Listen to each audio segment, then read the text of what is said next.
He'll be on the mound for the Rebels in the bottom of the first.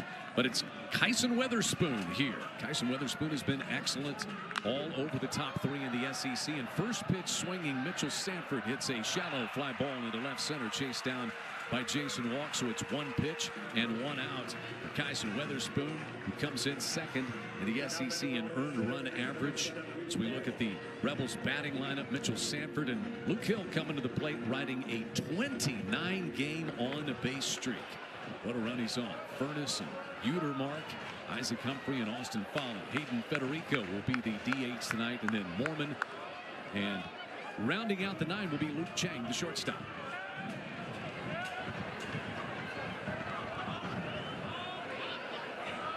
Kyson Weatherspoon. See his brother Malachi, the starter on Sunday, the Twins, but this guy is electric, projected first-round draft pick. Came to Oklahoma last year from Northwest Florida State College. 7 innings of one-run ball at Georgia last weekend. We'll take a look at his stats. 8-2 on the year, 2.35, as you said. That's good for second in the SEC. 65 innings, 92 whip. He's got 92 strikeouts to 14 walks. Luke Hill takes upstairs, 2 balls and a strike. The Arizona State transfer. Hill is top 10 in the SEC in walks, hits, and runs. And he can also run. 15 stolen bases. 349 batting average for the year. Finds him 12th in the SEC. Second season at Ole Miss. It's this one fouled toward the Oklahoma dugout over on the third base side. That was kind of the MO for Mike Bianco and the Rebels in the offseason. One of the desires was go out, get older guys who could come in, bring immediate value to this team. And Mormon, Fawley, Humphrey have done that this year, and Luke Hill did that when he arrived before last season. Full count. That's kind of how it's going with everybody, right? Like, especially with the transfer portal, stuff like that. You got NIL. You need to find a guy that fits to your culture, that is going to be a leader as soon as he steps on the campus, and that's what Luke Hill has done. Full count here to Luke Hill.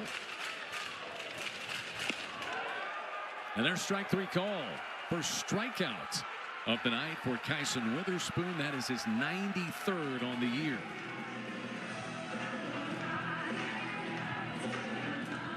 A really good pitch with a fastball at the knees to get Luke Hill froze.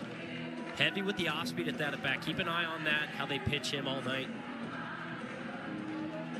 11 prior starts on the season for Kyson Weatherspoon. He's had 7 strikeouts or more in 8 of those 11 outings. And here's first baseman Will Furness. 30 walks for Furness. That's one thing that the Rebels do very well, in particular in SEC play. They've drawn the second most walks in conference play, 105 of them. And on the season, 265 walks drawn by this Rebels lineup. 94-mile-an-hour fastballs a little bit upstairs from Kyson Weatherspoon. Furness out of Nacogdoches, Texas, 3rd season with the Rebels.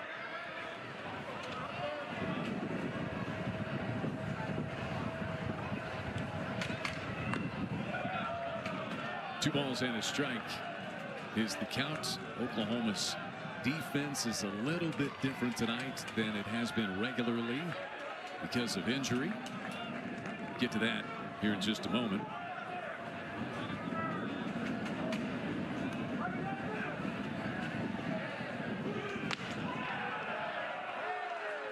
Three balls and a strike.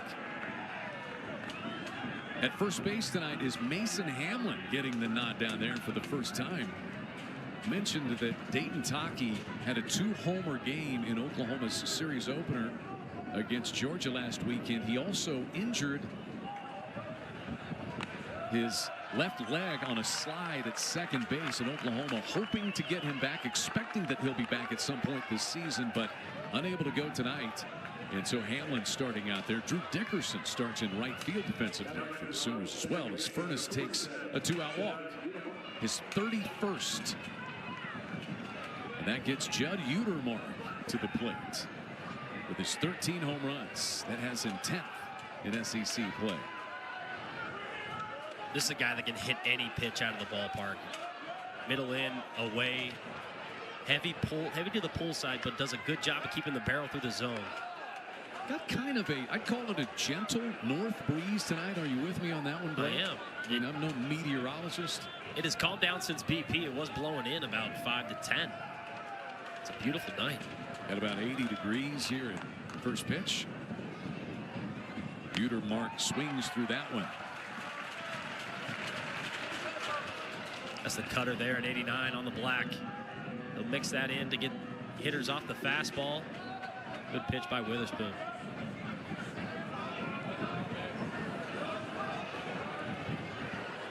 Oh, 1 cut on and miss there. Big fastball on the inner half from Kyson Witherspoon. Yeah, that one plays up, right? Throws the cutter at 89 on the outside corner, then comes 95 up in your kitchen.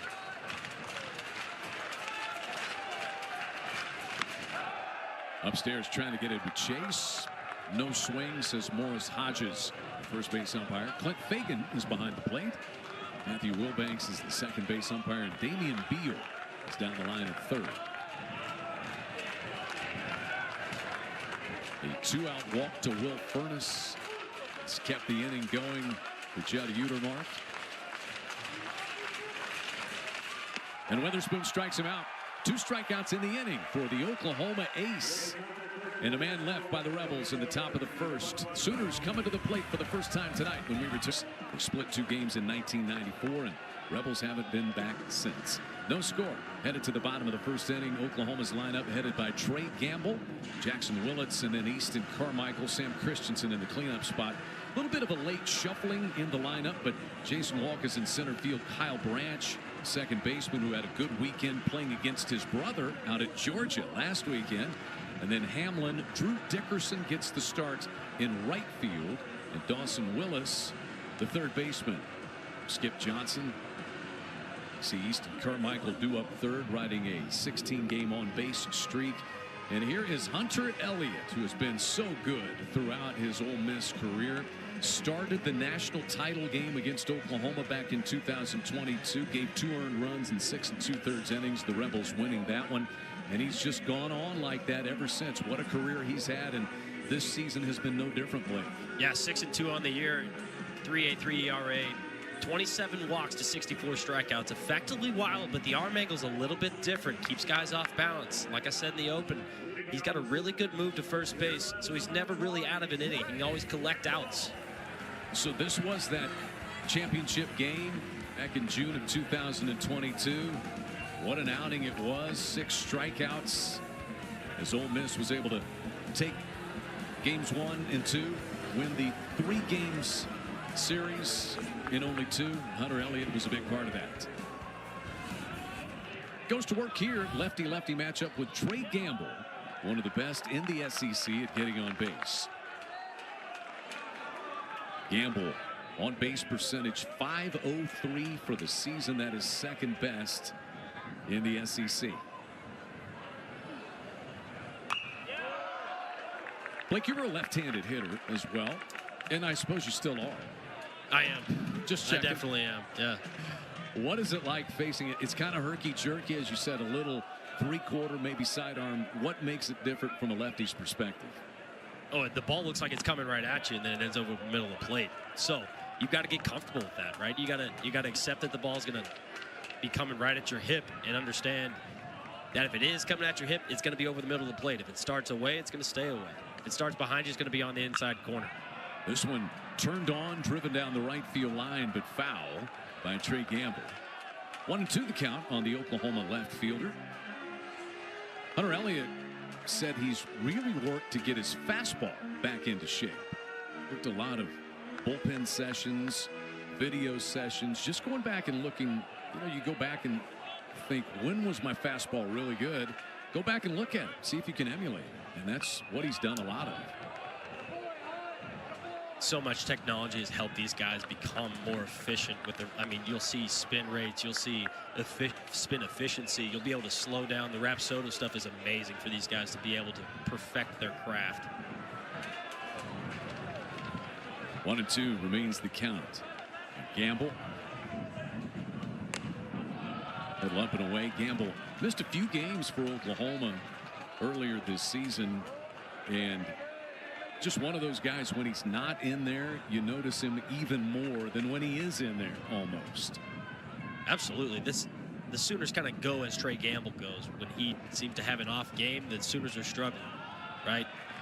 And definitely that 3 or 4 game stretch where he was out, I think it was a hamstring. His presence was definitely missed.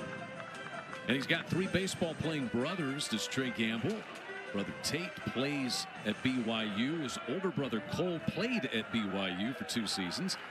And they have another brother, Cade, who was in the JUCO ranks. This one hit into the alley in left center field.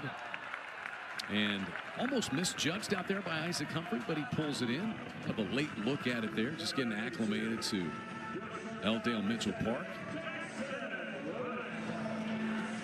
You say that, Chad. L-Dale plays a lot different than any of the SEC ballparks across the league.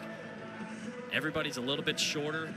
We're 385 here at L-Dale, 330 to the corners and 410 to the center. But it doesn't play that big on a normal day. It's normally blowing out 10 to 20. You'll be able to elevate to the left field side and get a home run. So it kind of plays like an SEC ballpark. It just doesn't have that feel.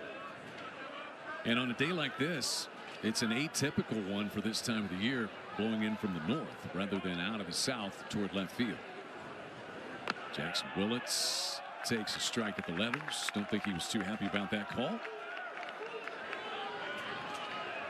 Sophomore from Fort Cobb, son of Oklahoma offensive coordinator on this ball club, Reggie Willits.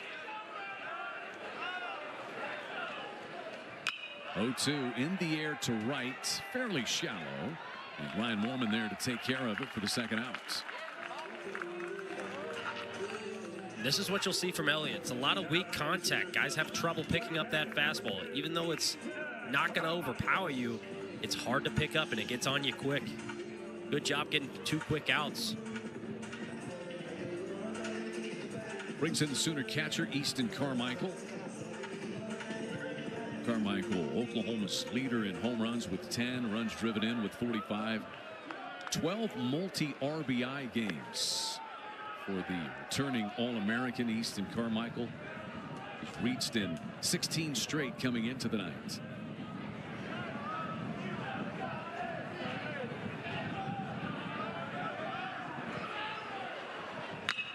Hit hard on the ground, right at the shortstop, Luke Chang.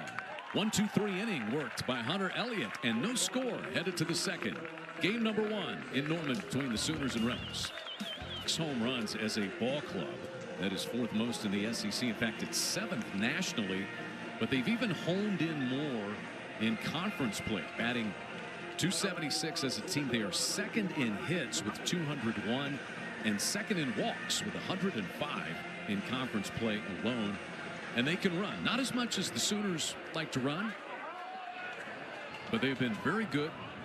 You talked about the power that they have in the middle of the lineup.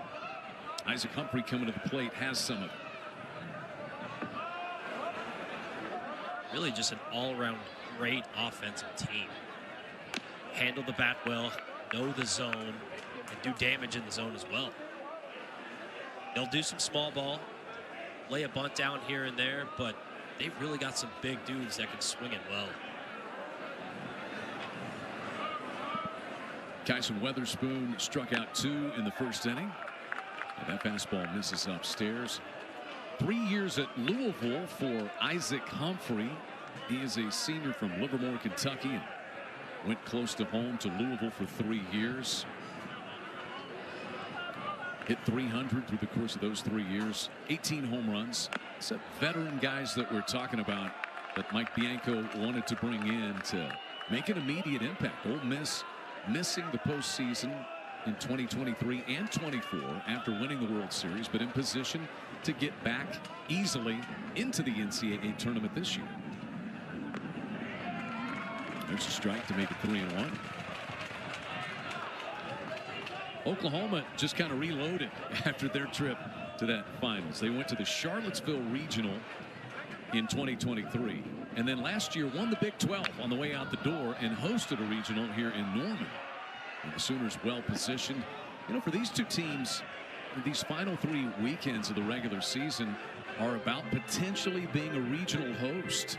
You look at the RPIs, they're in position to possibly do that. Ole Miss's RPI coming into the night 16, Oklahoma 22. So Blake, that's right in that area. And I know it's not all about RPI, but certainly would help you out. Yeah, you got to think that anybody in the SEC can. This one hit high and deep, straightaway right field, and a foul ball. First base umpire Morris Hodges right on the call, and he waves it foul. Now going to get a little dispute there, I think, from Carl Lafferty.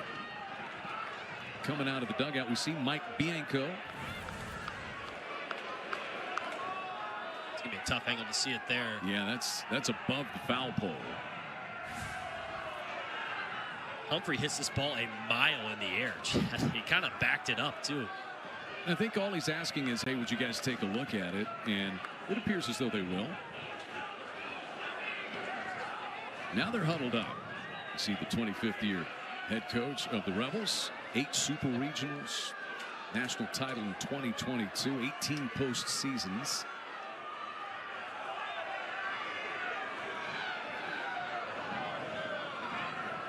Must have not like what he heard. He's talking with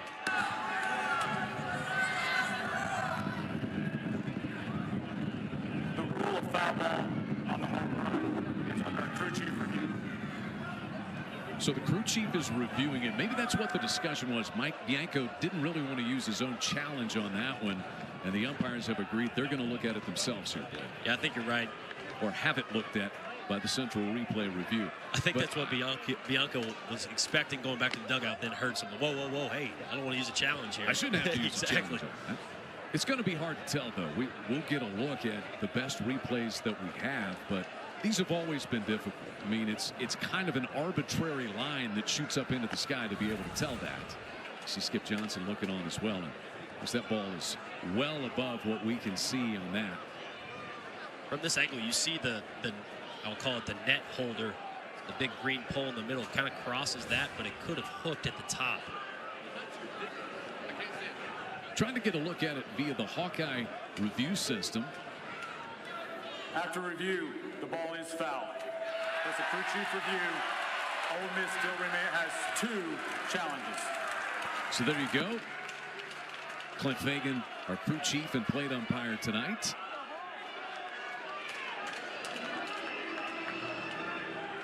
So a long, loud strike 2 off the bat of Isaac Humphrey.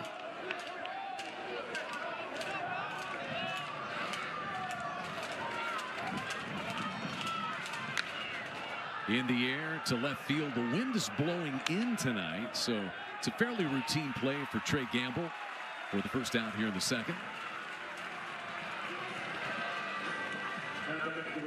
It's a good job by Witherspoon right there, going down 3-0, finding the strike, getting the long strike too, and then getting weak contact to left field. Trey Gamble making that play for the first out. Nice. Witherspoon. He and his brother Malachi, who will be the starter on Sunday for the Sooners. Coming out of Jacksonville, Florida. And going into their senior year in high school, they were not highly recruited. They really weren't on the radar, Blake. Not a lot of travel ball played by the Twins. And they just kind of took it upon themselves. Hey, let's lift, let's work out, let's work at it, and see what can happen. And boy, has that worked out. Oh, they're very competitive within each other as well. You have to know that they're comparing starts on any given weekend just to get a little bit of an edge at the dinner table. And they've both said that being in the dugout watching the other one pitch, it is harder than being on the mound themselves. Right. It's a lot of stress. Couldn't imagine. Wonder if they got a little telepathy going on. Yeah, well, they've used that word, telepathy. Austin Foley, the catcher, back up the middle on an 0-2 pitch, and he has the first hit of this ball game. So Austin Foley comes through with one away for the Rebels. Catcher, Kentucky transfer. This guy's hit 7 homers in his last 11 games. See, that's a good pitch on the outside corner. Foley just using the hands and working it to the middle of the field. Good piece of hitting there. That'll get the DH Hayden Federico to the plate. Freshman from West Monroe, Louisiana.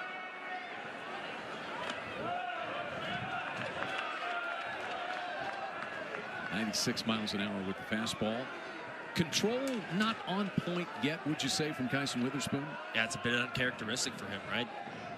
Walk in the first inning, got down to a 3-0 count against Humphrey.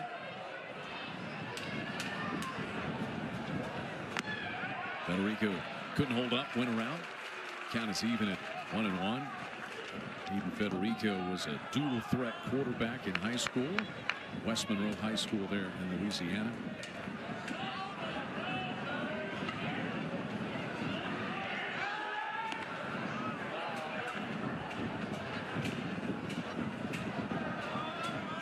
Rebels will run. 62 stolen bases as a ball club. That's 5th in the SEC. But it's the most by an Ole Miss club since 2019. And now 2 strikes on Federico.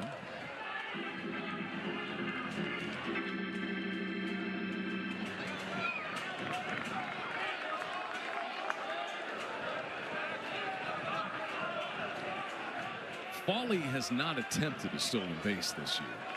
So not much of a threat to go. I'm not going to say, well, he is a catcher, because that's not fair to catchers, Blake. I had to hold my breath. Federico swings and misses there. 3rd strikeout for Kyson Witherspoon, and 2 gone here in the 2nd.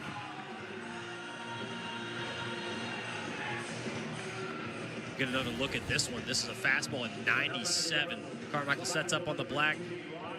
Little Picasso action. Oh, by him. When all else fails, just throw that. But not much fails for Kyson Witherspoon. He faces Ryan Mormon with 2 gone.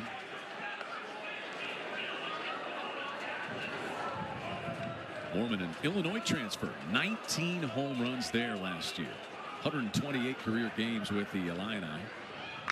Serious pop, and injects some into this one. Deep to left field. I think the wind's going to knock that down just a little bit. To the warning track it goes, into the glove of Trey Gamble. A base hit and a man left for the Rebels, and we're scoreless headed to the bottom of the 2nd. Certainly good to have home field advantage when you're playing in the SEC. This is what Oklahoma has done to this point, winning series against Mississippi State and Vanderbilt.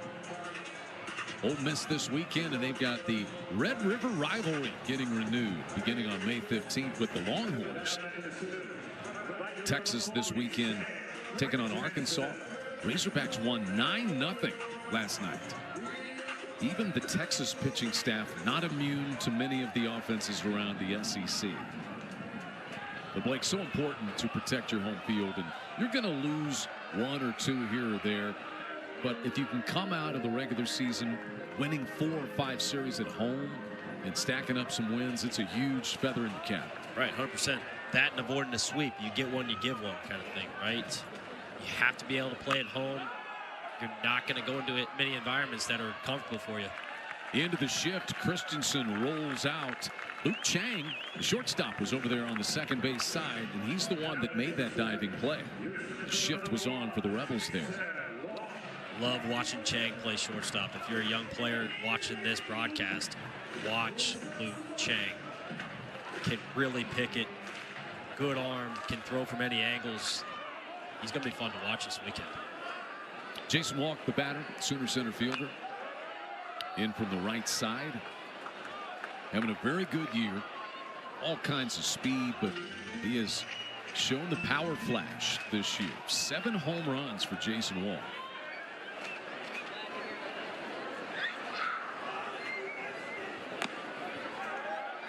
One and 1 the count. Walk hit 3 home runs all of last year. Guy can just do it all. Skip Johnson has compared him to Brian Cole, guy that Skip Johnson coached, unfortunately passed away. Was in the Mets system. Just had crazy pop. and incredible skills. 2 balls and a strike here to walk.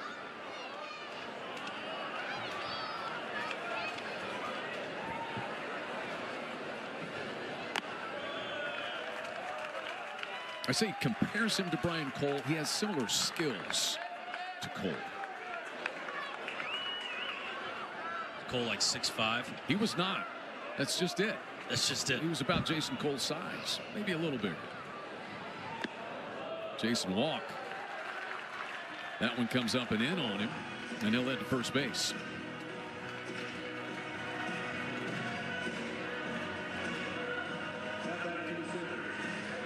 First base runner of the game for Skip Johnson and the Sooners. Had their midweek game with Wichita State rained out. We asked him, what was it like getting a little time off in the midweek? He said they couldn't get any practice time, couldn't get outside because it was raining so much. They spent a lot of time in the indoors saying, good, good, yeah, right there, good. A lot of soft toss and just four-seam love, baby.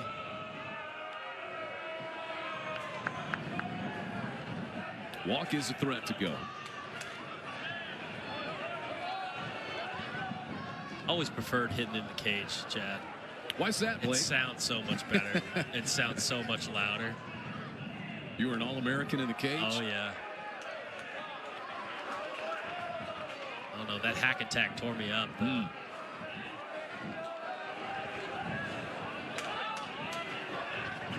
There's Kyle Branch coming off a good weekend playing against his brother, Colby, out of Georgia. Had a good weekend at the plate. 5 hits, drove in a couple of runs. But all that matters is having bragging rights. And it was the Bulldogs taking 2 of 3 from the Sooners. Yeah, Colby had a good weekend, too. Couple homers. It's fun to watch. See the Sooners second in stolen bases in the SEC behind Kentucky. Yeah, 34 in conference play. I feel like a couple weeks, seems like they kind of got out of their element. They weren't running as much, but there was a couple of those games where they didn't have a whole lot of opportunities. And you see Georgia, they were just laying bunts down, running at will. It seems like that's the team's MO. When they're doing that, they're doing well. Walk has stolen 14 bases in 19 tries. Kyle Branch, Skip Johnson, he said he sticks out because of just how fundamentally good he is at everything. He's not trying to hit the ball too hard, throw it too hard. Hits this one in the air to straightaway center field. Journeying back a few steps is Humphrey. That's out number 2.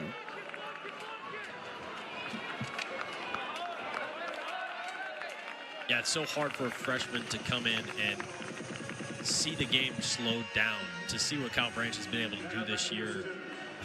We think he knew that his glove played, but didn't understand how good he was going to be offensively. And he handles his own well. It's like you said, he's come up with some big situations as well. Has got some timely hits and is on time with the fastball. Mason Hamlin getting the start at first base tonight for Oklahoma. Talk about the injury to Dayton Taki, who went down sliding feet first at second base in the Georgia series. Oklahoma expecting to get Taki back at some point. But it's Hamlin starting at first tonight. Hits this one to right field. Backing up is Mormon, and he pulls it in, ranging backward for the final out. A walk to Jason Walk, but he's left stranded, and we are scoreless moving to the 3rd. Rebels have been good at Swayze Field there in Oxford, including last weekend when they took 2 of 3 from a top 10 Vanderbilt team. Both these teams taking 2 of 3 from Vanderbilt. Here's a look at the home results. Sweep of Missouri, 2 of 3 from Kentucky on the road, and then South Carolina losing 2 of 3 to the Gamecocks. Here they are on the road, and then this is a 6-game roadie, you might say. They'll go back home to Oxford, but it's 6 straight away from home with 3 weekends left in the SEC regular season. Chang, shortstop the batter, then back to the top of the order for Sanford and Hill against Kyson Witherspoon. First pitch swinging, skies one to right field. Drew Dickerson is out there as it kind of floats over toward the right field corner, and 1 down. So we start to talk a lot more about the postseason and that SEC championship going to take place in Hoover beginning May the 20th. Single elimination. Top 4 seeds get to skip the first 2 rounds, and then seeds 5 through 8 also skip opening day. 9 through 16, you got to play opening day. Such a tight race in the conference too, right? Oh, we're going to have tiebreakers applied, and I'm glad I'm not in charge of it. I mean, you just look at Ole Miss's situation. They're in a 4-way tie for 5th with Alabama, Ole Miss, or Alabama, Georgia, and Vanderbilt. Oklahoma's just 1 game in back of that. They're tied with Auburn for what's 9th. You feel like they put a good conference record together at 11-10. You're winning more than you're losing. You're looking up near 9th place. It's tough, man. Here's the way it would shape up if it were starting today.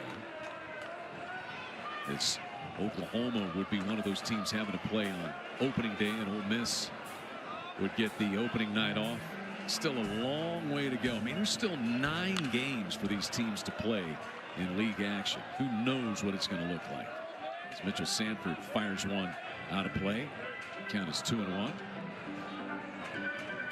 It's gonna be fun though, right? Single elimination, win or go home. Truly excited to watch that.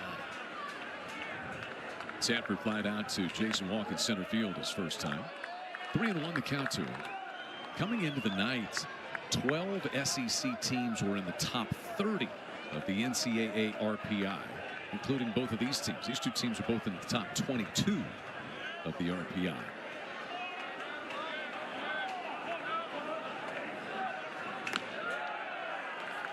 There's ball 4.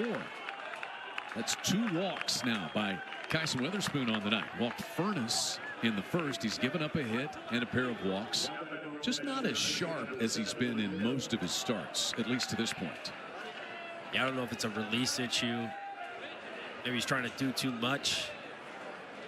Haven't seen the slider a whole lot. It's been mostly fastball, cutter. Most walks he's issued in a game this year is 3. And here we are in the 3rd inning. He's given up a pair of free passes. He deals with Luke Hill, who struck out his first time. Waves at a 95-mile-per-hour fastball.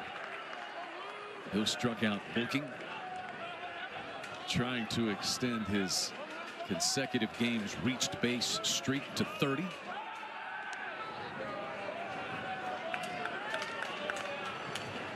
Mitchell Sanford back in on that throw over. He can run. 12 out of 13 in the stolen base department for the Ole Miss left fielder.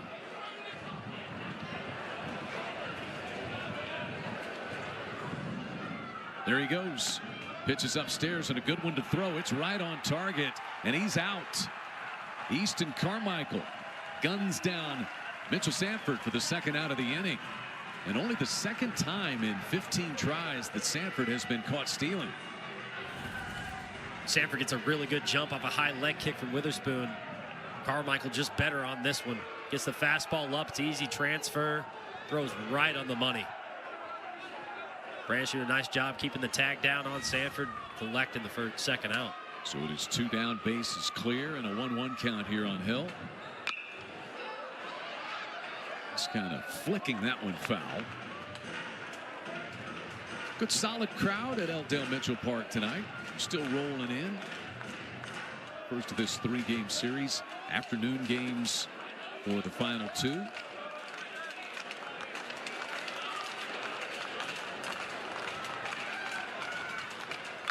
Hill hits this one back up the middle. Diving to pull it in goes Kyle Branch into shallow center field. Kyle Branch hanging a star on that one to close out the 3rd inning. Can't wait to watch this one again. Sprinting to his right, full extension, man. Nice play. And you see what they've done against the top 59 wins. They have 2 top 10 wins earlier this year. So they're in good shape, but certainly over the final 3 weekends, they could play themselves into a solid regional host site, Blake, which they hosted last year for the first time since 2010. right? With 9 games left in the conference slate, anything can happen. You're looking at maybe 14 teams getting in. What do you think? Yeah, I mean, Mississippi State, A&M, we'll see. Florida, they probably got a little bit of work to do, but I mean, you got 12 teams in the top 30 of the RPI. 12 are guaranteed at this point, unless a couple of them just completely collapse.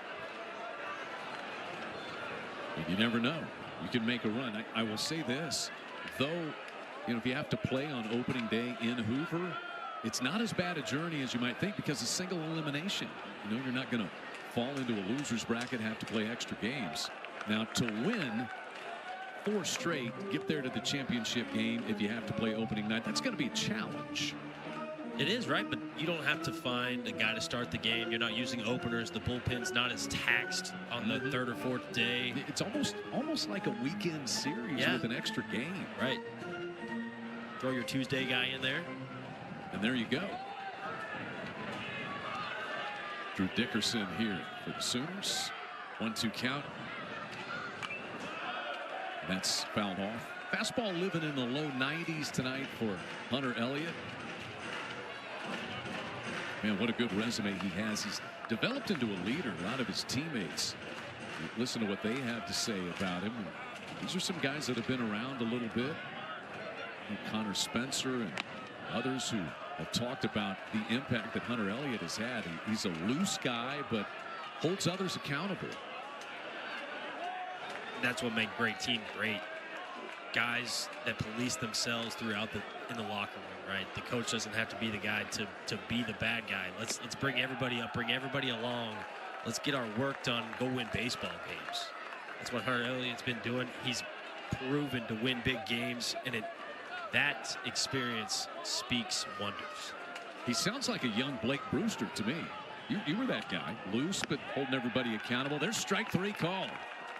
So Dickerson is out on strikes. That's the first strikeout of the night for Hunter Elliott. Yeah, looks like the change up to the right-handed hitter. Middle. Looks like Dickerson was just fooled by that, looking at something different. Yeah, the difference between me and Hunter Elliott is the fact that guys don't really like out of the back of his head. Well, all right, I'm losing some in the back chat, but give me a break. Guys don't like to listen to people off the bench very much. You know what I mean? Well, I mean, Elliott only pitches once a week. Okay, so we are similar. He is definitely a leader, and he has earned it in this Ole Miss locker room. Dawson Willis stands in, the number 9 batter for Oklahoma. Playing a very good defensive third base for Skip Johnson and the Sooners. Bat has been up and down. Looking for that consistency at the plate to close out the year. But Skip Johnson said he got a little confidence, had a 4-hit game against Georgia in game 2 of that series. It comes in spurts, right? Seems like he gets a little bit out of his element game to game. When he sticks to his approach, which is normally in the middle of the field, he really handles the bat well and does damage in the zone, has some pop.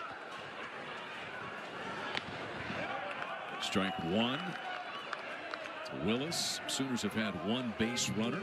That was a walk to Jason Walk back in the 2nd. Rebels have the game's only hit. It is so far the pitchers do what we expected between Hunter Elliott and Kyson Witherspoon. This one will slide foul and out of play. Dawson Willis was on a junior college Division II national championship winning team last year at LSU Eunice, a program that has won 8 D2 national titles. Lifts this one to left. Sanford has a good look at it. He'll gently drift in for out number 2. We've seen several balls hit in the air, and it's not a real brisk wind, Blake, but it feels like it's had an impact. You even look right there. Sanford started to back up and then came in a few steps. Then you get a look at it. It's only maybe 10 miles per hour. Yeah, gust up to 15, right? It seems like it's only going to carry to right field. The ball hit to that corner, kind of popped up by Chang, I believe, that just kept carrying. But anything to left is going to hold up. Kind of dead air, right? Yeah, that's a good way to put it. Trey Gamble flied out to center his first time.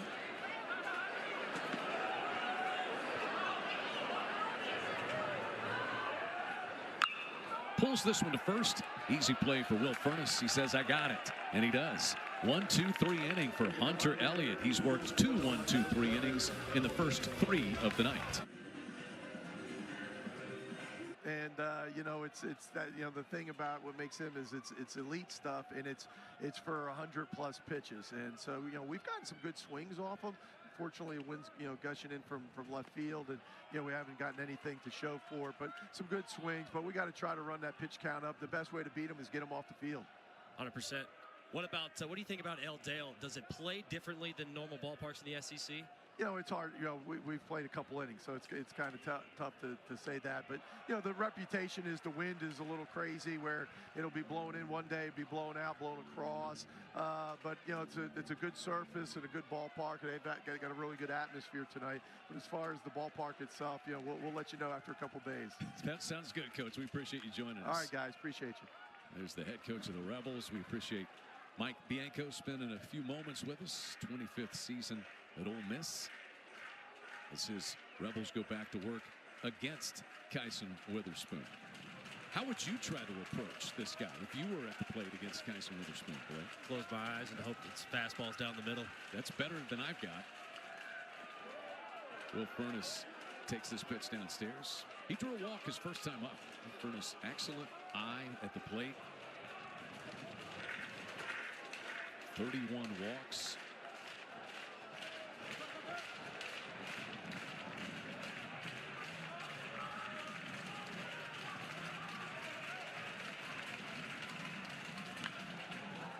That one fouled out of play. Count to stay 1-2 on the Ole Miss first baseman.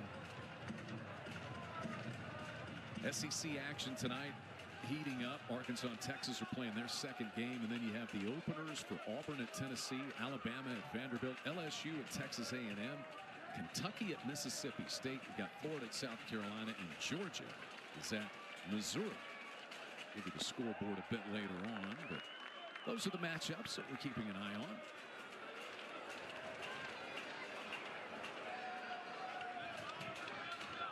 Two balls, two strikes here to Will Furniss.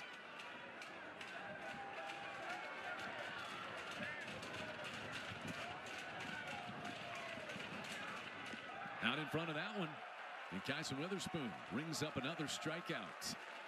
That is his 4th.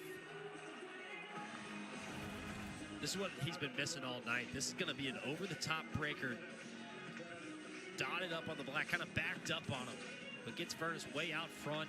It's way different than 95. Great pitch.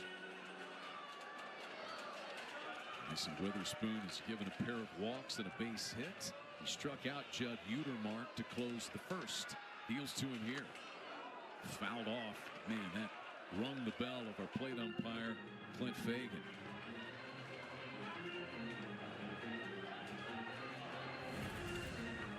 Now look at here. Utermark on time with a fastball, just misses. There's padding in that mask, but it ain't that much.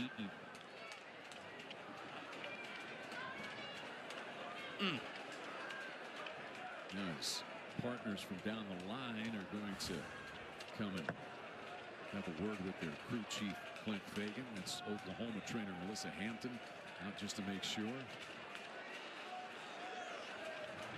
It's like, hey, that was 96 in the face. Did I wear it well? Better than I would. You know, he's kind of checking. He's got the earpiece in as well as the crew chief. Ganicorn, they'll be all right. And then we replay it 5 times. Boom! It doesn't feel any better.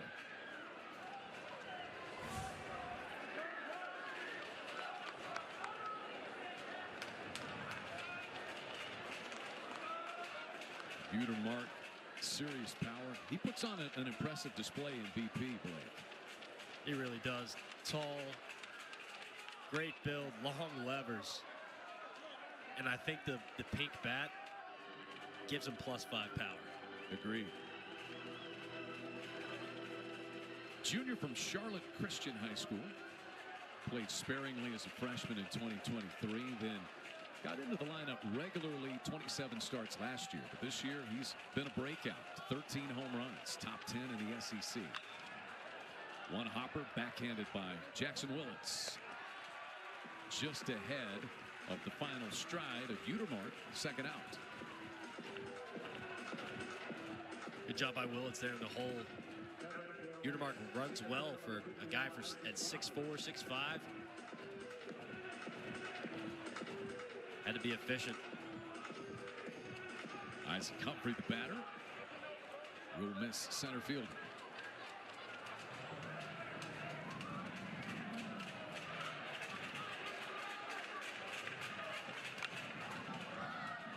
Two gone and the base is empty.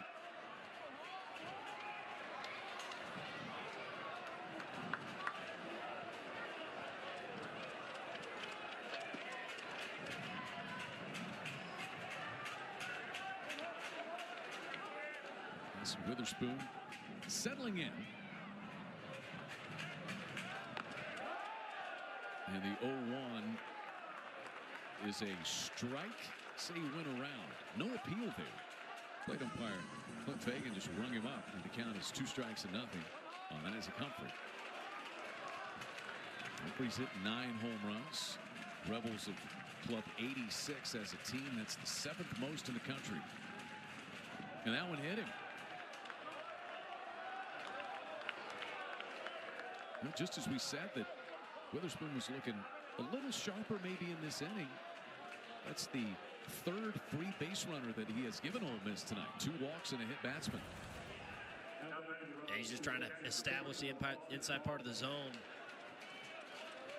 Humphrey with that elbow kind of out and over the plate. No padding. Man. It's about 95, 96 off the elbow.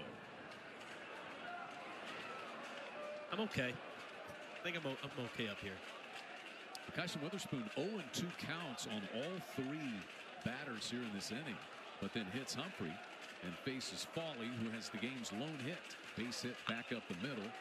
He grounds this one to the shortstop Willits. Easy underhanded shovel there. The Branch inning over. A hit batsman and a man left. Bottom of the 4th coming your way from Norman in a scoreless game.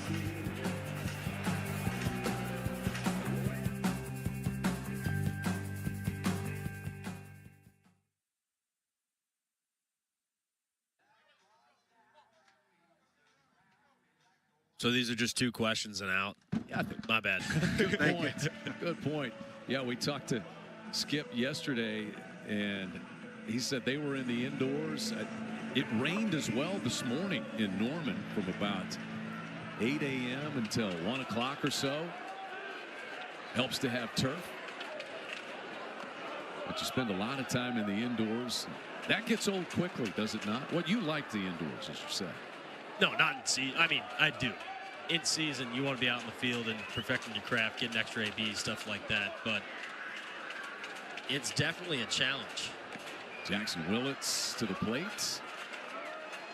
2-0 the count. He flied out to the right fielder, Ryan Moorman. Jackson Willits in SEC play. He leads all hitters in on-base percentage.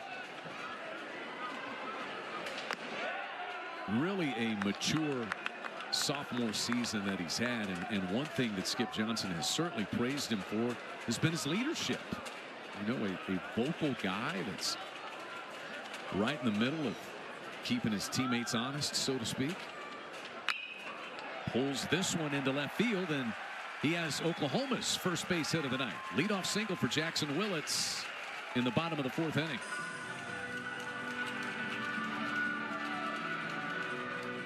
Sooners finally get to Elliott here. This is a fastball, a little bit away, a little hook barrel through the 6 hole. Get that 0 out of the hit column. Jackson Willits was hitless in the Georgia series last weekend. However, he did have 5 walks, so he's taken advantage of that as he leads off. Perfect in the stolen base department this year. He is 12 for 12. And here is Easton Carmichael. Swings through that one. trying to wait on that pitch, wasn't he? Yeah, this is a guy that has power to all fields. Carmichael, a little bit of a free swinger, but athletic enough to be so. Carmichael grounded out to Chang, the shortstop, his first time. Rebels excellent at that right there. And you can see even a little hesitation with Willits getting back to the bag at first. They have picked off 17 base runners as a pitching staff this year. Yeah, that's one of his better moves. He really used that 45-degree angle to every extent. There's strike two to Carmichael. Only something that they have talked as a staff about. The first-year pitching coach, Joel Mangrum, he'll make mound visits, but the first time that Mike Bianco has had a real pitching coach, so to speak.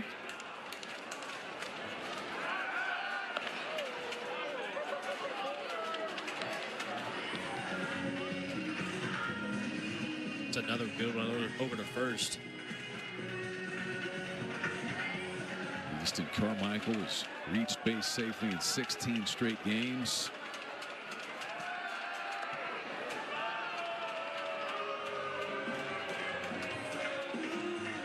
There's his brother, Braden Carmichael, and their dad, Darby, played at Oklahoma and coached at Ole Miss. So what a cool night it is. And of course, Oklahoma, they got to have an all Carmichael staff a couple of years ago. We've talked often about trying to find silver linings with the COVID-19 pandemic. Well, one of those was that Braden Carmichael got an extra year of college eligibility as an Oklahoma Sooner and got to pitch to his brother, Easton. Yeah, I bet you asked Darby if his sons would ever play on the field in Norman together. He would probably tell you no. Thanks to COVID, it happened, and it was awesome. Easton Carmichael battling away. Takes ball one. Blown away.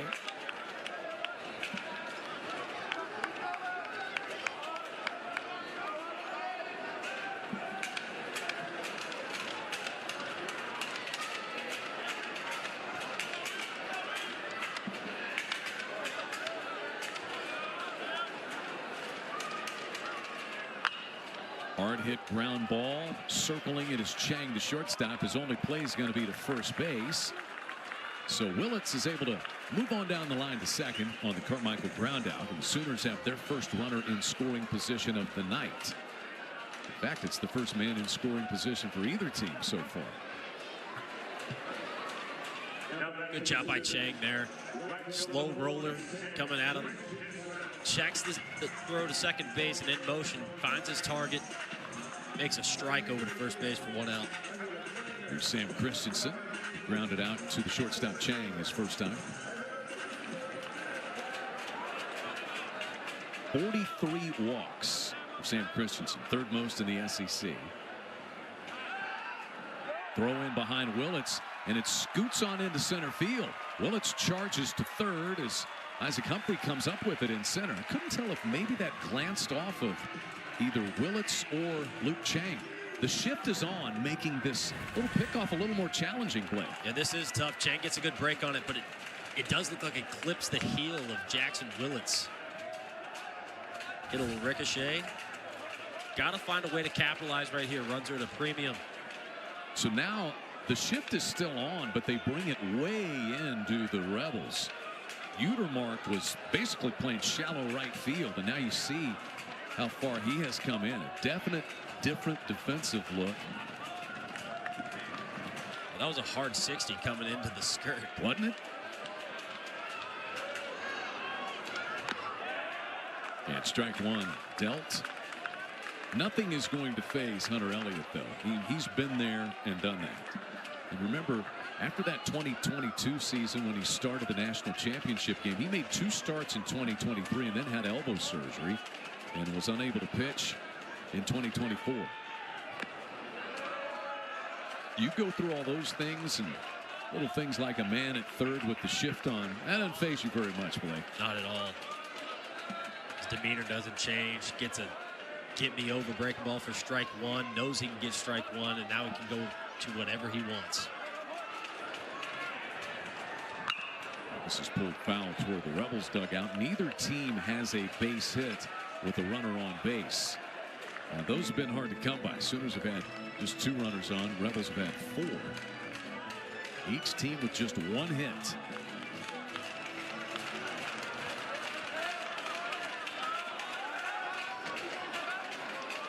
I'm Christensen. I'm sitting slider.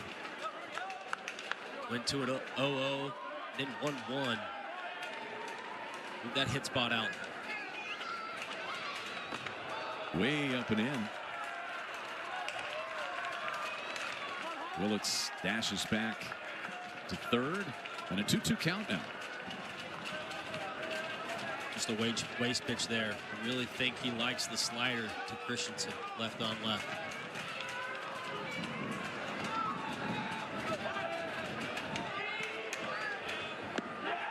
He goes after that one. Big strikeout there for Hunter Elliott in the lefty-lefty matchup. He picks the perfect time to notch his 2nd strikeout of this ballgame. There he goes. Shows him a slider. 0-0. This is the good one. Starts middle, ends up on the black. Great pitch by Hunter Elliott. Showing some real poise. Jason Walk now for the Sooners. Man at third base and 2 gone. Jason Walk drew a walk his first time up. And that allows the Rebels to go back to a regular defensive set. The infield goes back.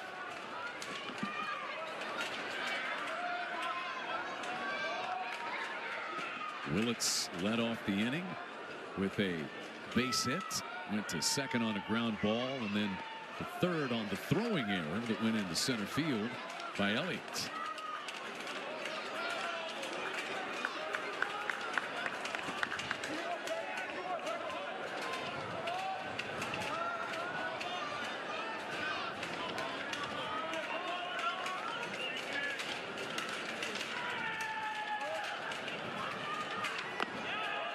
Breaking pitch misses a little too tall to walk.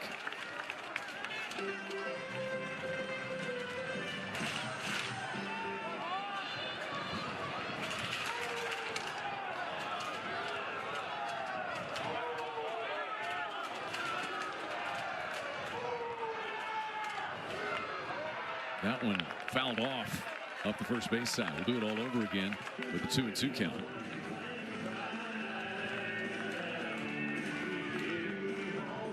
Jason Walk,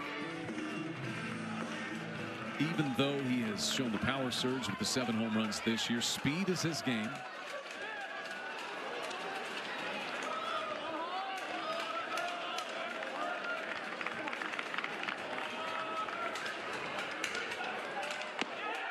There's a called strike 3. So the Sooners get a runner to third, but then Hunter Elliott strikes out Christensen and Walk and puts out the fire. Just dots up a fastball in the black right. He has walked 2, hit 1, and given up a base hit. 55 total pitches, 35 of them for strikes. Kyson Witherspoon, he goes to work to Hayden Federico, whom he struck out back in the 2nd.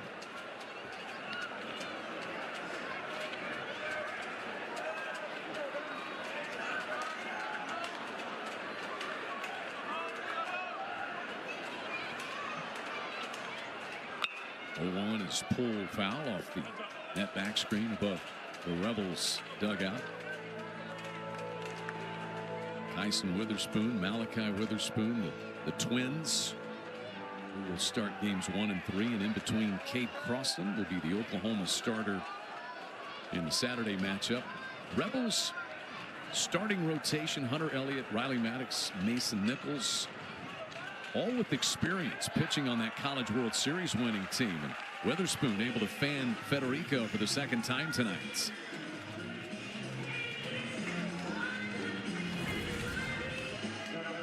This is that over-the-top breaker with a spike curveball. This is a good one, too. Fastball out of the hand. Bottom drops out of it. Federico swinging right over it. 5 strikeouts now for Kyson Witherspoon. 97 on the year. And he faces Ryan Moorman, who flied out to the left fielder Gamble his first time up.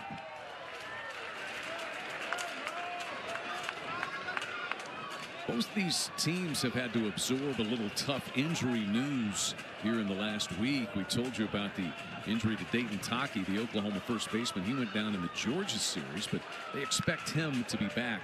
Unfortunately, not the case for the veteran Braden Jones, the right-handed junior who made 18 appearances for the Rebels this year, but elbow injury, felt it against Austin Peay in the midweek. Surgery will come, and unfortunately his fourth year at Ole Miss is going to end with that injury. We wish him all the best. Braden Jones, an important part of this pitching staff for the Rebels. Swing and a miss on 0-2. Back-to-back strikeouts now for Kyson Witherspoon. Seems like he's found his groove. Yeah, I think this is it. This is a fastball up and away to get Mormon. Gets above that barrel with 95. When he's good, he's doing stuff like that.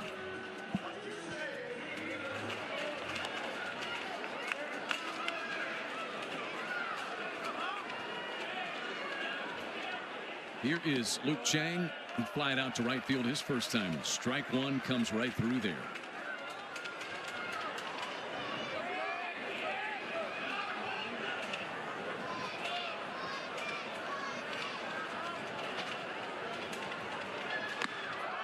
Big hack at that one. And 0-2 as Witherspoon took a little bit off that one. Back-to-back sliders to start this at bat. Can go anywhere he wants with this one. Seems like he's got the good stuff working in this inning.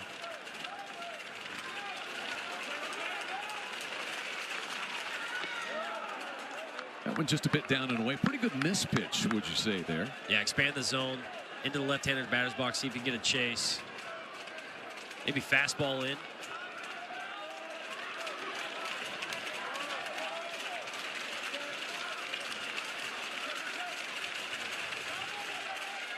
Ball and 2 strikes and fouled out of play. These two teams got some cool news, each of them, about former members of their pitching staffs. Doug Nikhazy, the Ole Miss All-American, called up and pitched Saturday for the Guardians, and Oklahoma had Nathan Wiles get to do the same thing with the Atlanta Braves here the last couple of weeks. Good to see those guys rewarded. A pitch up and in, and 2-2 the count.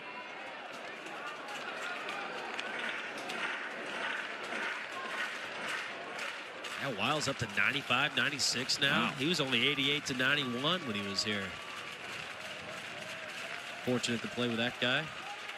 Proud of you, Nate. The 2-2 hit him. It's the second time that Witherspoon has hit a batter with 2 strikes. So he's walked 2 and hit 2. And the Rebels get to roll the lineup back up to the top.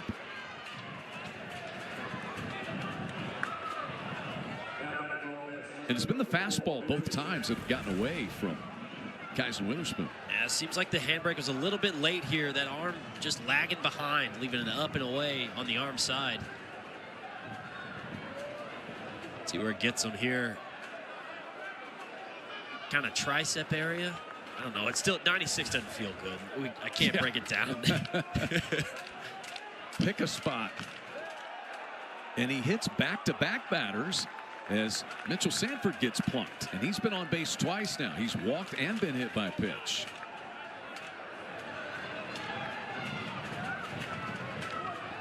And now Kyson Witherspoon. Easton Carmichael's walking out there, but Witherspoon had his back turned. Well, the Rebels have had some chances. They've had at least one base runner in every inning. This is the first time they've had a man in scoring position tonight, and it comes via back-to-back hit by pitches from Kyson Witherspoon. I think that one there was an overcorrection. Right, the arm lags behind. You hit Chang, and he's trying to feel it more out front. Pulls it across his body to hit Sanford in the leg. So there's Mitchell Sanford. He's walked, been hit by a pitch. Remember, Sanford got caught stealing back in the third. First and second, 2 gone. And that one bounces into the turf, blocked by Easton Carmichael to Luke Hill. Now Skip Johnson's going to come out and chat things over here with Kyson Witherspoon. Probably be a fairly direct conversation. Witherspoon's wanted to come and pitch for Skip Johnson at Oklahoma when they came out of Northwest Florida State College, and it's been a great relationship. Skip Johnson is about the focus and the work, and these two pitchers fit that bill. I mean, they are workers above everything else. Yeah, Skip raves about him. Kind of an extension of himself. The Witherspoons helping out in bullpens. They really are buying into what Skip's trying to do. Help some younger guys get along. Understand the verbal cues that he presents to them. Great leaders. 1-0 the count to Hill.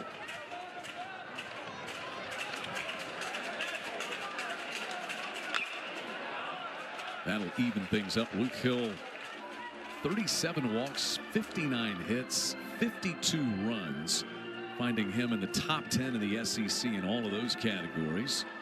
The Rebels and Sooners both just looking for that big hit. It's a lot of O's on the left side of that stat. Leadoff batter's 0 for 5, runners on 0 for 4. That one fouled off the instep of Hill's front foot. Good news, Chad. The ball's between his legs. We can start the game now. I'm saying it's 5th inning. Game started. Is that the way it works? Happens once a game. Once a game. Even in slow pitch softball. That it hits somebody on the instep and rolls between your legs? No. Just a foul ball between the legs. Gotcha. That's an official stat or just one that you keep? That's the official stat of Blake Brewster. Gotcha. Keep an eye out for it. Keep an open mind, Chuck. I try to.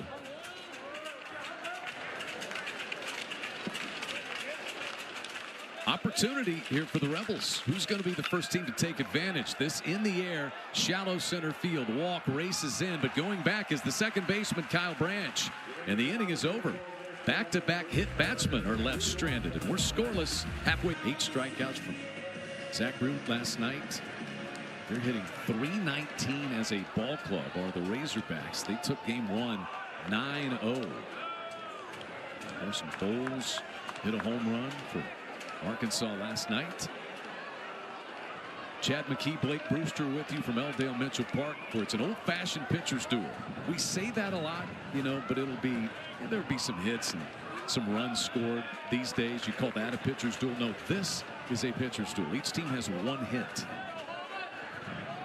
Elliott, 60 pitches, 37 of them for strikes, and he's thrown a first pitch strike to 9 of 14 batters so far.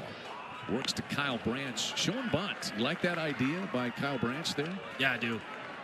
Elliott's a tough guy to hit. The motion kind of throws everything off, right? It's tough to pick up. Drop a bunt down, see if you can beat it out. Make the Rebels play defense.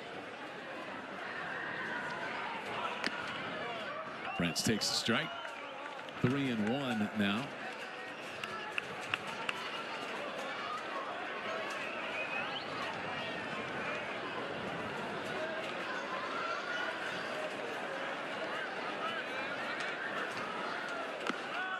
And there's ball 4.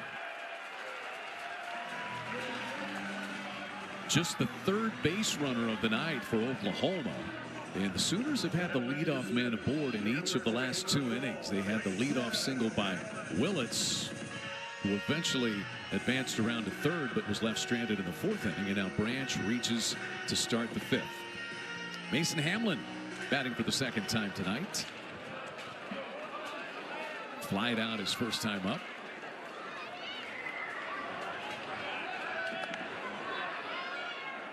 That wasn't necessarily the A move of Hunter Elliott. That's a good angle from our team there. It's almost a Bach move. He really uses that 45-degree angle to his advantage. He gets every ounce of it. Branch is a perfect 12 for 12 in the stolen base department this year. Looks like our plate umpire, Clint Fagan, is doing a little equipment repair. I think that may have happened when he got hit by that foul ball. That's right where it hit him. We are on the same page. What do you call that little hanger down thing that comes down? Is there an official name for that little piece of equipment below the mask? That's the Adam's apple guard. Adam's apple, the gullet guard? The gullet guard. Yeah? Yeah. Well, I know that Clint Fagan's appreciative that he has one of those. I don't know, man. I think it squared him up right there on the little U, upside down U in there on the nose piece. Really? Okay. I don't remember. That was a couple innings ago. Yeah, how many foul balls you been hit by? Plenty. Mostly on the inside part of my leg because I couldn't stay inside the baseball.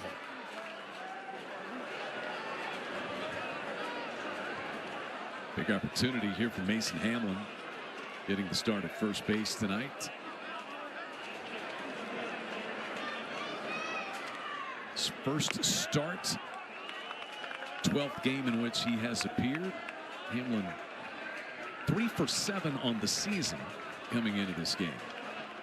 Having to deal with preseason all SEC lefty Hunter Elliott.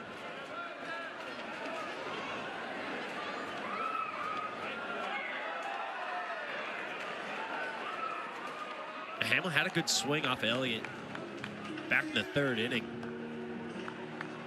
Took a fastball away, got his arms extended, just right at right fielder Overman.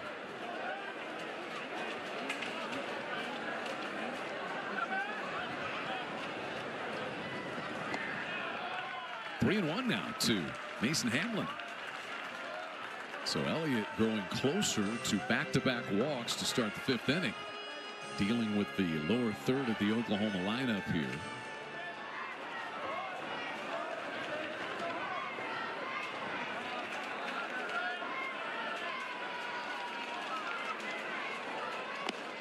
And there's ball 4. It is indeed back-to-back walks to start the Oklahoma 5th. See anything different from Hunter Elliott here? Blake, he's seem to be impacted by very much. This is a timing issue. Trying to get that release point out front. Seems like he's just trying to work through it this inning instead of just being confident in stuff and just letting it ride. Sooners been kind of getting themselves out tonight. A lot of weak contact.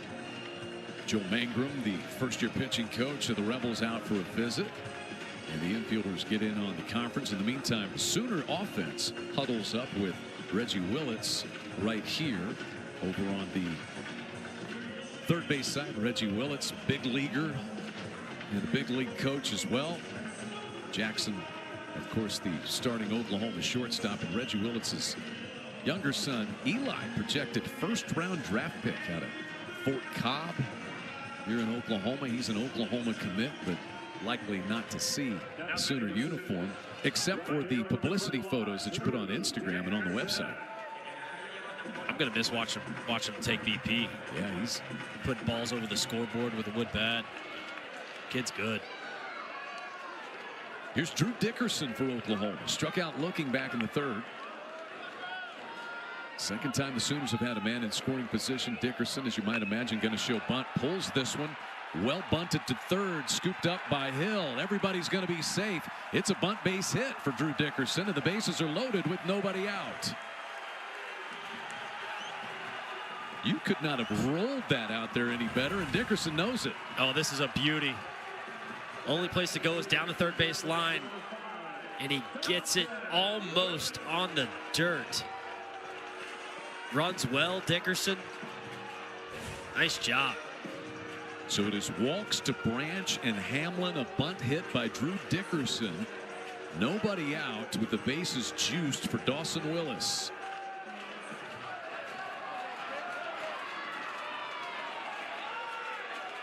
And he's showing bunt. That brings Furness crashing. He'll pull it back. Real square and swipe by Willis there. That'll get your attention if you're crashing in from first base, I promise you. If I'm Will Furness, I'm a little bit nervous after that. He was almost in his kitchen. Comes again. And again pulls it back and then pulls it foul, and the count is 0-2.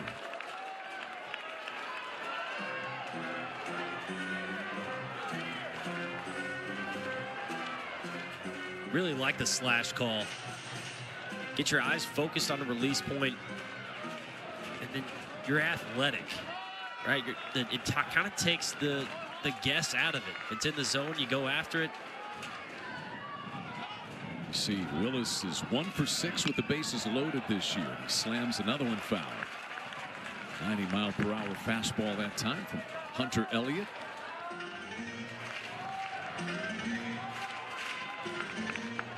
Second time that Oklahoma's had a man 90 feet away from scoring.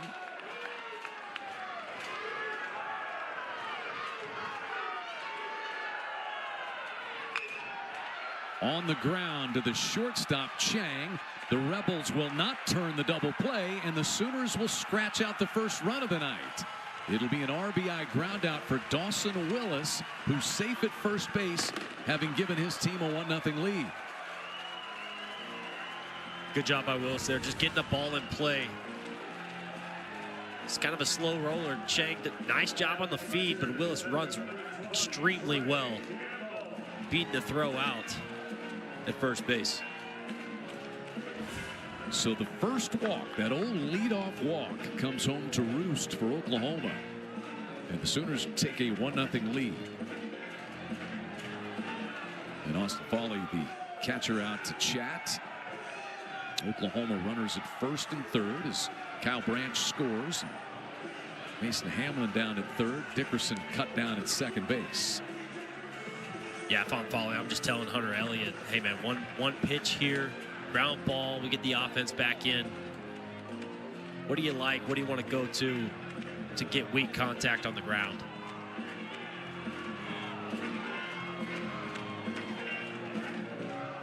Foley out signaling to the corner defenders on the infield what the play is.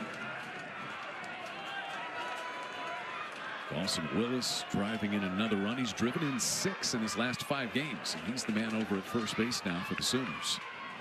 Here's Trey Gamble, 0 for 2 tonight. He has flied to center and grounded to first base, and he rips this one into right field. Hamlin will come in to score run number 2. Willis is on his way to third. He'll slide in safe, and it's an RBI single for Trey Gamble, giving the Sooners a 2-0 lead. Gamble not waiting long on that one. Gets a fastball in the middle of the plate. We'll see another look at it. It's going to be elevated. Middle. Stays stacked. Flips the hands over for his 21st RBI of the year.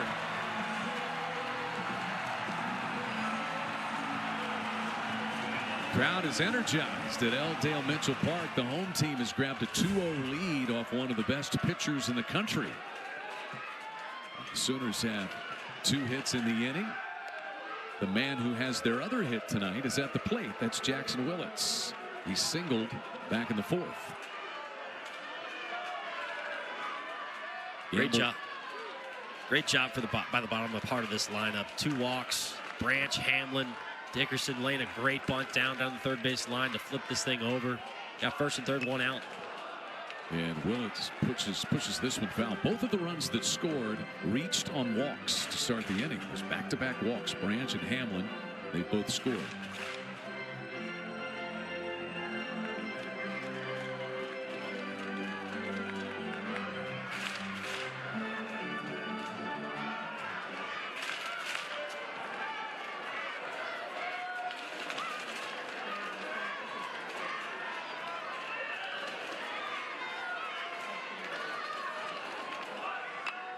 The bunt popped up and caught by Elliott. The runners have to dive back to their respective bases to prevent a double play. And that's a big out for Hunter Elliott and the Rebels to get Jackson Willits on a popped up bunt. Yeah, it's going to go late show, try a safety squeeze. Seems like he kind of jabs at it. Moves that barrel underneath the baseball. Good job by Elliott securing the catch. I like that he didn't try to get Gamble back at first base. That could cause more harm than good. Nice job. Get your next batter, ground ball out, and you're out. And that next batter is Easton Carmichael, the All-American Sooner catcher, who's 0 for 2 with 2 groundouts to the shortstop Chang tonight.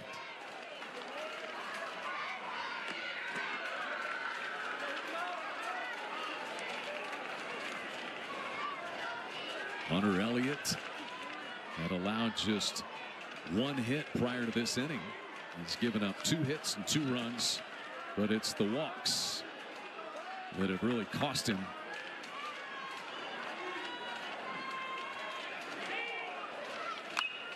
Breaking pitch is popped up on the infield. The first baseman Furness over near the Rebels dugout. Slides down but hangs on, and the inning is over. The Sooners strike first, though. 2 runs on 2 hits and 2 men left, and it's 2-0 Oklahoma, moving to the 6th. Runs have been hard to come by against 2 of the best pitchers in the country, but Oklahoma striking for a pair. This an RBI bases loaded ground out by Dawson Willis to score run number 1. Al Branch had drawn a walk to start the inning, and then Trey Gamble comes through with Oklahoma's 3rd hit of the night. An RBI single scoring Mason Hamlin, and that's where we sit. 2-0.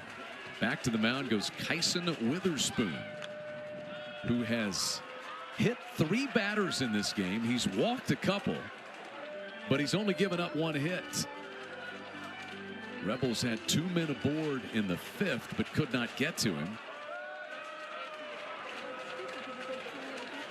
Will Furness walked in the 1st, struck out in the 4th.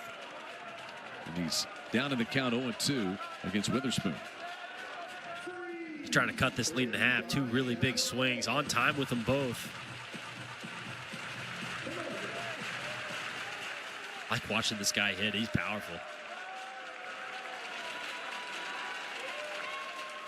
7 home runs on the year for Furness.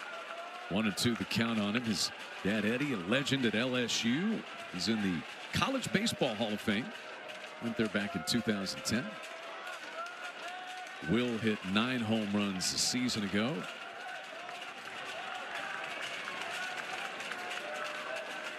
Looks like he's going to better that mark in 2025. Rips this one, but right at the Oklahoma 3rd baseman, Dawson Willis.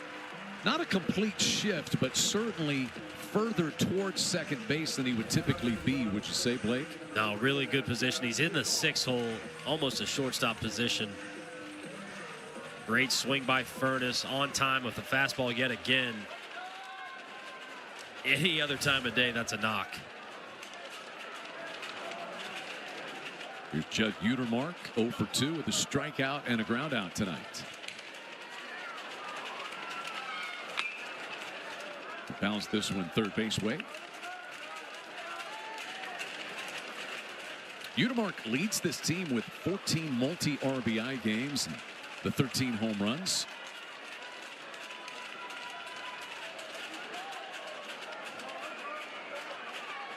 Part of that recruiting class that came in after the Rebels won the national title in 2022.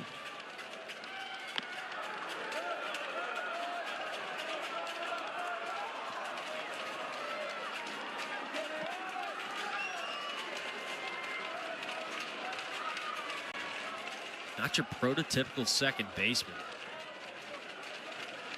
6'4", power guy.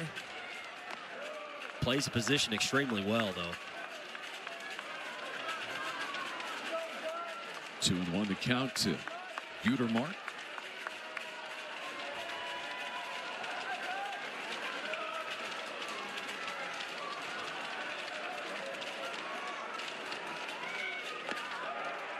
And the count is all square. 2 balls and 2 strikes. How quickly college rosters change, Blake, in the day of the transfer portal. Of course, the draft and other things have long affected college baseball rosters, but there's not one offensive player in this 3-game series who played when these 2 teams met in Omaha 3 years ago. There's strike 3. Kyson Witherspoon is retired. Furness and the cleanup man Utermark to start the 6th. Good pitch. Let's look at it again. It's gonna be the fastball, up and in. Freezes him. Utermark didn't like the call, but I'm thinking it catches his own.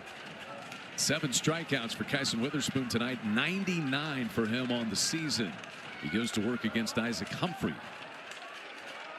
Humphrey's 0 for 1. Fly to the left fielder Gamble back in the 2nd, and then got hit by a pitch in the 4th.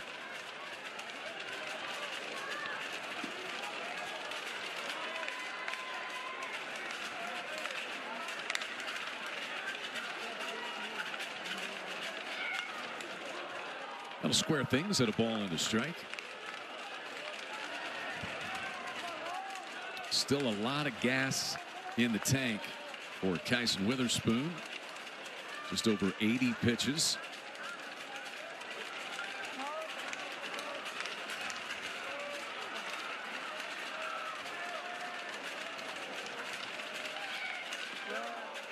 Two balls and a strike.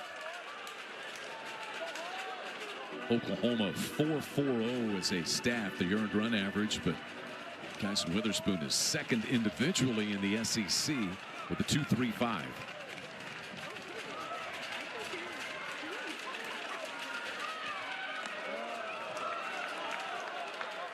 He was a swimmer in high school for a bit as well. Didn't know that one, did you? About Kyson Witherspoon. Look at you just dropping knowledge. Played for Team USA, as did his brother Malachi, in the Team USA International Friendship Series against Chinese Taipei this past summer.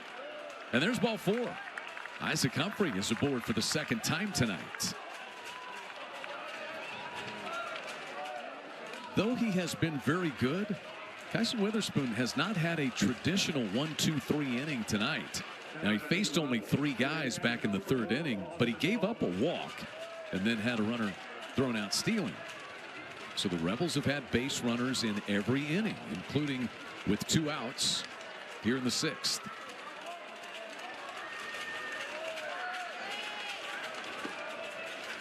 That ties a season high in walks for Kyson Witherspoon with 3. Matches that number in hit by pitches this game as well. Austin Foley had the Rebels' lone hit so far when he singled up the middle with 1 out in the 2nd inning.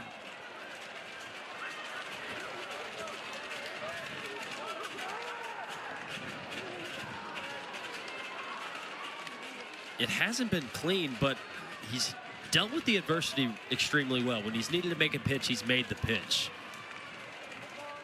He had a visit by Skip a couple innings ago to get him back right, and he ended up finishing the inning with runners on 1st and 2nd. Pitch count approaching 90. You think what it might be without all of the walks and hit batsmen that have extended that total. Right, a lot of deep counts too. But the pitch count not a problem. He's thrown at least 90 pitches in every start that he has made, and he's been over 100 3 times this year. And with the high being a 107, got to think Skip extends him out as long as he feels comfortable.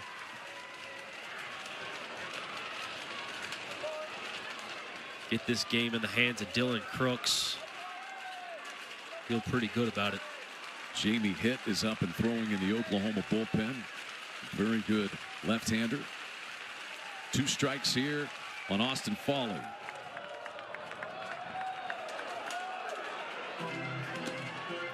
Austin Foley's out of West Palm Beach, Florida, so a couple of Floridians doing battle here. And Foley's got that pop. Home runs in 7 of his last 11 games. 13 home runs is the most by a catcher under Mike Bianco.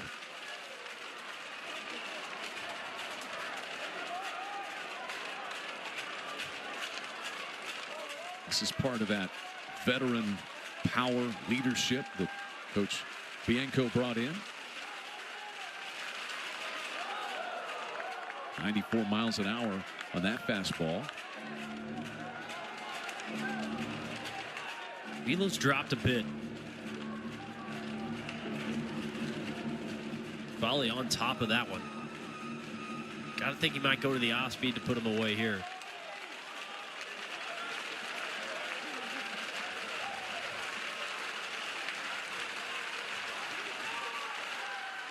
Eighth strikeout for Kyson Witherspoon. He strikes out 2 in the 6th. Gives up a walk, but maintains a 2-0 lead for the Sooners. He does. Goes to the slider. This is a good one. Expands his zone into the left-hander batter's box. Gets Foley to swing. It's a wonderful Friday night SEC baseball environment as we welcome you back to L-Dale Mitchell Park in Norman. Fans getting into this pitcher's duel between Hunter Elliott of Ole Miss, Kyson Witherspoon of Oklahoma. Sooners scratching out a pair of runs against Elliott. And he'll try to hold this Sooner offense right there.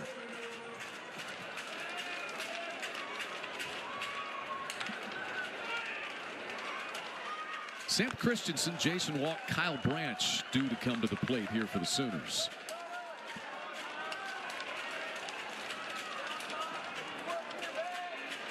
Numbers for Elliott tonight: 5 innings, 3 hits, 2 runs, both earned with 3 walks and 3 strikeouts. This one pulled fair into the glove of Furness for the first out here in the bottom of the 6th. Sam Christensen is 0 for 3.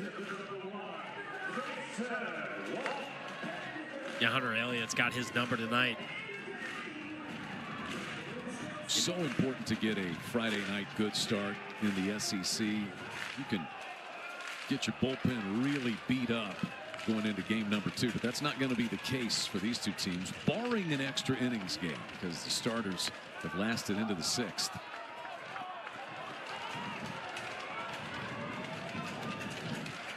And really for Elliott, it's been that one bad inning, right? Back-to-back walks in the 5th. Then you get a base hit bunt, kind of tough to deal with that one, but has settled in nicely. Done a really good job throughout this start. Keeping guys off balance. Making the Sooner hitters scratch their heads. Jason Walk drew a walk in the 2nd. Struck out in the 4th.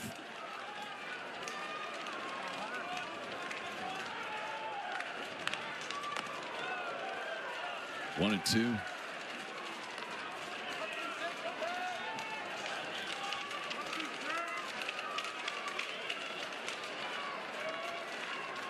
Both these teams have trusted arms out in the bullpen. Though Jason Walk swings and misses there. Strike 3. Of course, Ole Miss now down Braden Jones, unfortunately, with that injury that he suffered in the midweek game against Austin Peay. Strikeout number 4 here for Elliott, Blake. Yeah, it's a changeup away and a good one.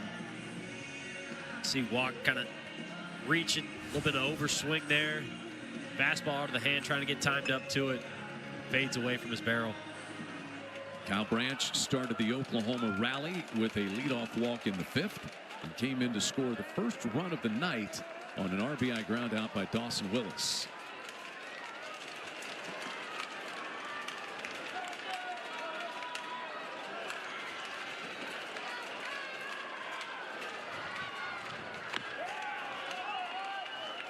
One and 1 the count to the Oklahoma second baseman. As we talked about, Kyle Branch, a plus defender coming in as an Oklahoma Sooner, but got out to a good offensive start. He was the MVP down in Round Rock as Oklahoma had 2 top 10 wins in that event. They beat Oregon State and Virginia back to back. Both those teams were in the top 10 nationally at the time. Yeah, led this Oklahoma offense in hitting for probably 4-5 weeks to the start of the season. 2 and 2 the count. Elliott's given 3 walks.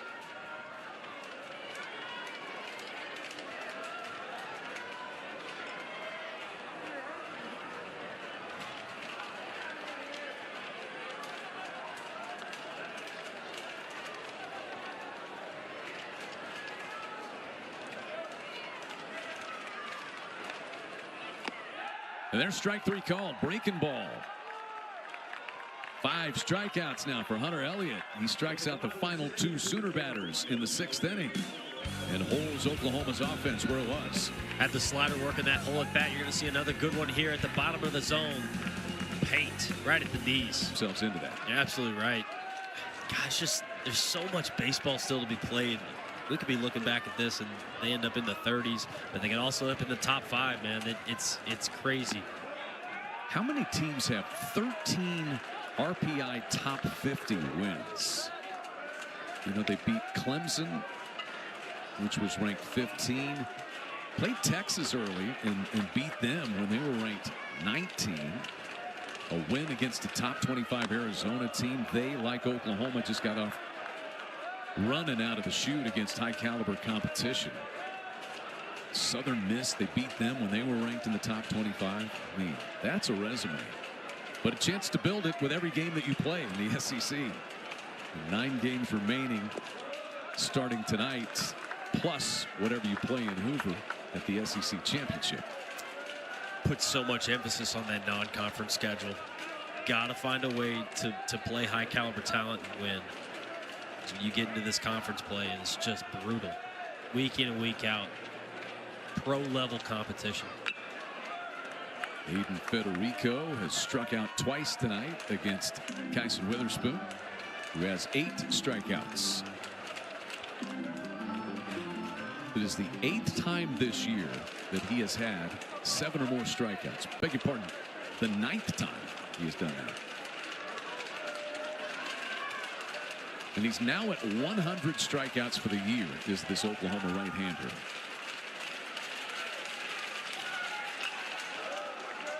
Federico battling away with him, though.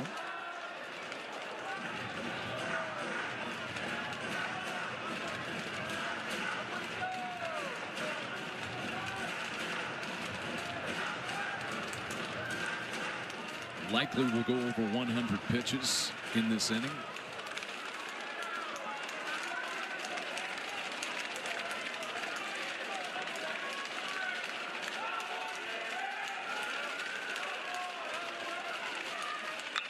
Federico rifles this one out toward left center field, but Gamble is right there to chase it down for the first out.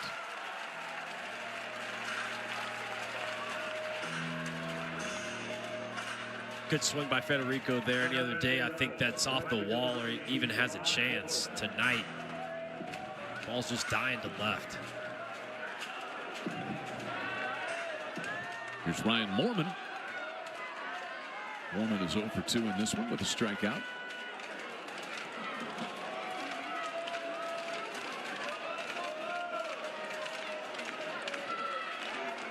This one fouled off. Mike Bianco talking about these veteran guys from other schools bring that immediate value, play every day from the get-go. And then you have the guys already on this Ole Miss roster like a Will Furness, who's been around 3 years. You know, pitchers like Connor Spencer and Hunter Elliott. He said that, you know, they've been kicked in the gut a couple of times over the last couple of years, and he said perspectives are really an amazing thing sometimes. And when you mix guys like this together, you get a good season. That is a sky-high fly ball that Jason Walk puts away off the bat of Moorman for the second out. Yeah, Walk lost it for a little bit. It was a big league pop-up by Moorman. Probably had a 10-second hang time. Felt like it was in the air forever. Man, lucky that one didn't catch fire on re-entry into the atmosphere. Heat shields were up. Thank goodness. Base is empty and 2 gone for the number 9 batter, Luke Chang, the shortstop. He got hit by a pitch in the 5th. That was really the best threat the Rebels have had when in this same situation with 2 outs and the bases clear. Witherspoon hit Chang and then hit Sanford. And that is, for the Rebels, the only time they've had a man in scoring position against Kyson Witherspoon.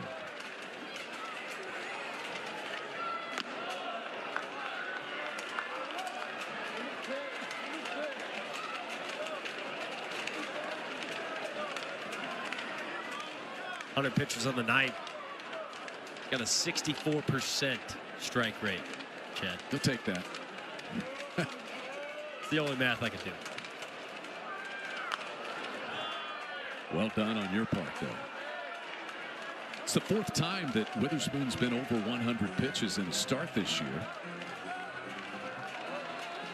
107, the high against Mississippi State.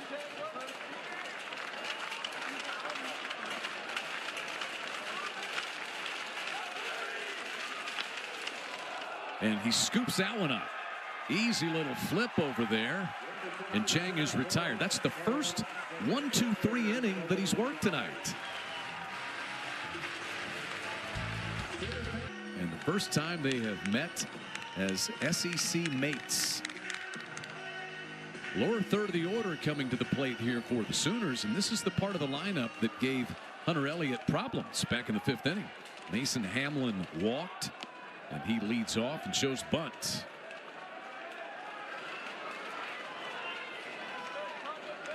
He matches up well. He's got 4 pop-ups, 3 strikeouts mixed in with a bottom 3. Hamlin scored on the base hit by Trey Gamble back in the 5th. 1-1 the count. Like Witherspoon, Elliott is also approaching 100 pitches. 99 in his start last weekend against Vanderbilt. His victory is a season high for Hunter Elliott. I think at this point it's been a really good outing. He's just trying to stretch this thing as long as he can go, keep it right there at 2 runs, give his bullpen a break, see if he can win this game late. He's also about to pass his season high in innings pitched. Longest outing is 6 innings against Eastern Kentucky. So he has matched that. Hamlin battling away, flied out to right field in the 2nd before walking and scoring in the 5th. His first start for Mason Hamlin. He's been effective in the chances he's gotten for Skip Johnson this year.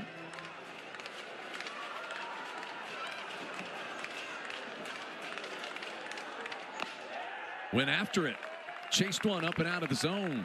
That is 3 straight strikeouts for Hunter Elliott when you go back to the 6th inning. Yeah, elevates the fastball here, gets a defensive swing from Hamlin. It's the one you kind of just predetermine that you're swinging, can't stop. Oh no, it's a ball.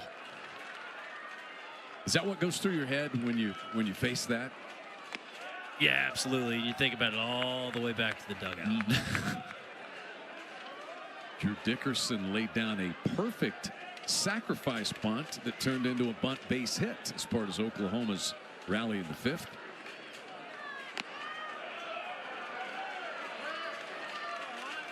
He also struck out back in the 3rd.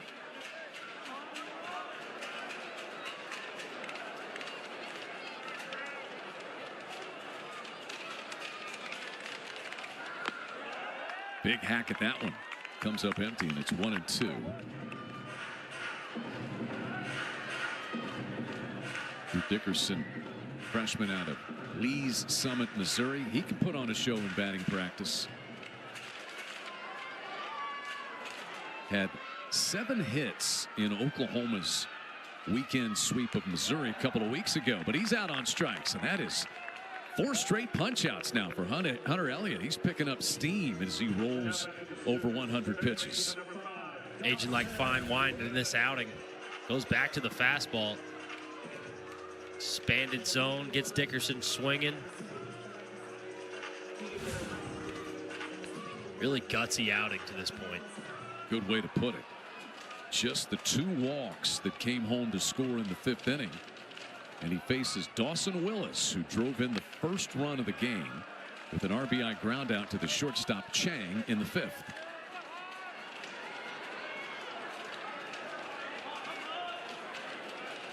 Six runs driven in his last 5 games. 4-hit game against Georgia last weekend. And 1-1 the count to him.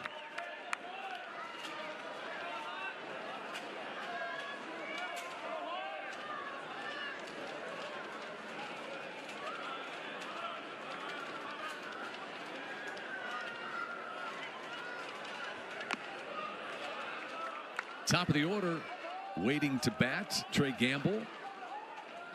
He had an RBI single his last time up. Willis trying to work his way aboard. He has really utilized his speed a good deal for the Sooners this year. May get a chance to do it again. That's 3-1. 15 stolen bases for Willis. And you see Gamble waiting for another crack. We'll see if Elliott can bear down, though. Instead, it's ball 4. 2-out walk rolls the lineup over. And here's Gamble, who drove in that second run with a base hit to right in the 5th. Elliott rolling through this inning, then just loses command. That's going to do it. Mike Bianco is out of the bullpen. And the move is coming here for the Rebels. Looks like he's calling for the right-hander from the pen. Skipping into the game is going to be Will McCausland. Get checked by the second base umpire before he enters. Good night for Hunter Elliott once again, but he leaves trailing 2-0. We'll recap his night when we return to Norman. 6 2/3 good innings tonight for Hunter Elliott. He leaves trailing this game, but boy, 3 hits, 2 earned runs. The walks, 4 of them were a problem, and he punched out 7 guys tonight. It was one bad inning, right? 5th, back-to-back walks. Just kind of lost command in that inning. Couldn't get back, but really a solid outing for him. Didn't want to come out of this game. Wanted this last batter. The pitch count was up to 106, as you can see. Just a competitor. Yeah, great way to put it. Most pitches and innings that he has thrown this season. And he gives way to the reliable junior transfer from St. Joseph's. That is Will McCausland, who faces Trey Gamble. Gamble, the RBI single in the 5th. He's also fly to center and grounded to first base. So here's McCausland. 6 foot 190. On the year's 2-0, 5.28 ERA, 40 strikeouts to just 6 walks. Fastball 91 to 92. Had 2 good years at St. Joseph's. He was on the Atlantic 10 All-Rookie team 2 years ago. Mainly a starter, 29 starts over 2 seasons at St. Joseph's. But this is a stacked starting rotation for Ole Miss with Elliott and Maddox and Mason Nichols. Chance for Oklahoma to get a little separation. There goes Willis on the move. Slides in head first, and he is out. Gunned down by Foley. What a throw that was. Good pitch to throw, and Willis is thrown out for the 7th time this season. Inning over. Sooners lead it 2-0 as we move to the 8th in Norman. It was interesting, and I think the Rebels are happy to not see him anymore. However, they're going to see a good right-hander in Jason Bowden. That's 7 innings that Witherspoon's gone in 3 of his last 4 starts, and he's in position to pick up his 9th win of the year. Bowden, 22nd appearance for this guy. How reliable has he been for Skip Johnson? He's been really good. It's a good arm out of A&M. 2-1 on the year, 5.33 ERA, but that doesn't really speculate on what he's been doing for Skip Johnson this year. 27 innings, 28 strikeouts to 8 walks. They gave him a couple of weeks off in late March to mid-April, but he's been just about lights out since coming back. He pitched in all 3 games of the Georgia series last weekend. And he goes to work against the top of the lineup here for the Rebels. Sanford, Hill, and Furness. Hard hit ground ball, but right at Kyle Branch. And Oklahoma has also got one of the best closers in the country in Dylan Crooks, who's got 10 saves.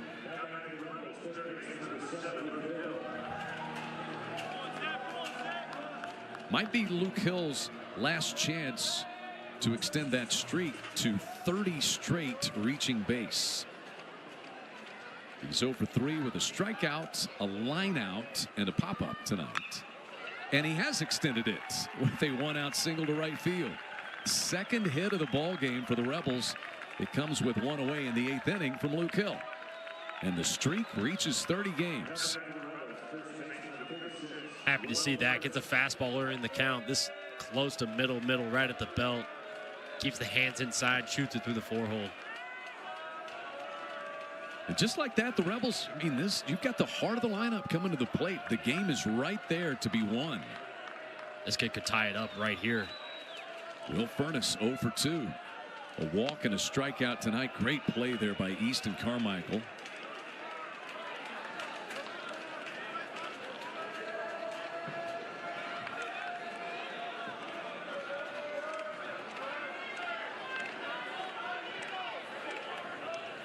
averaging 8 per game, but none tonight against Witherspoon.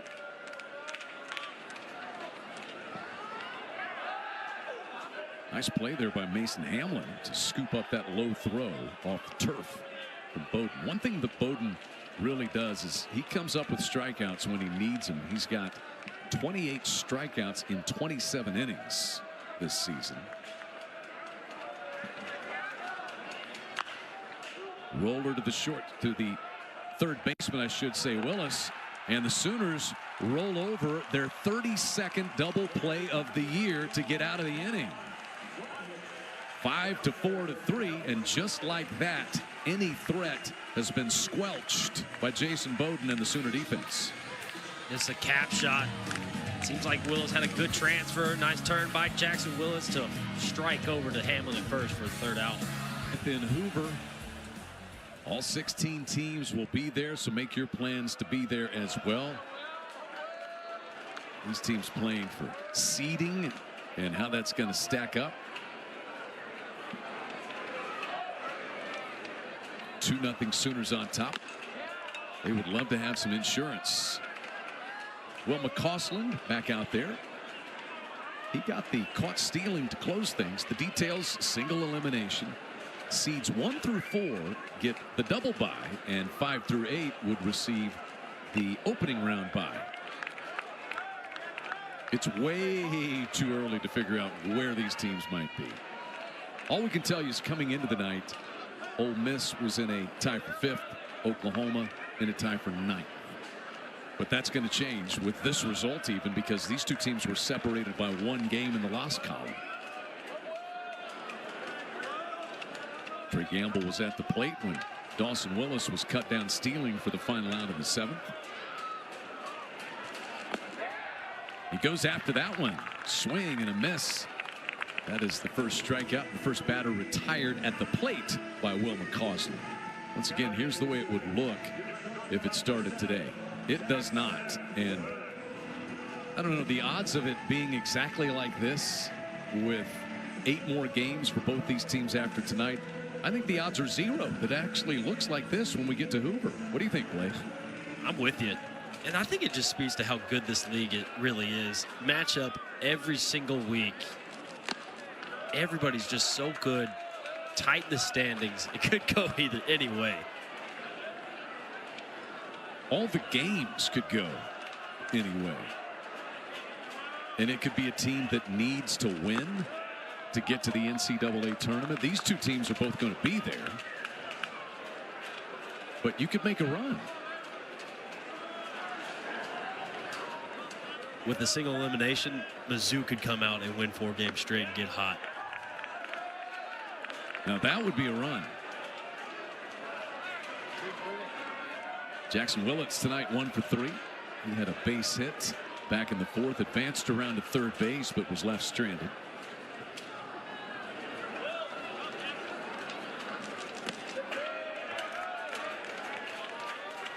Two balls, 2 strikes to the Oklahoma shortstop.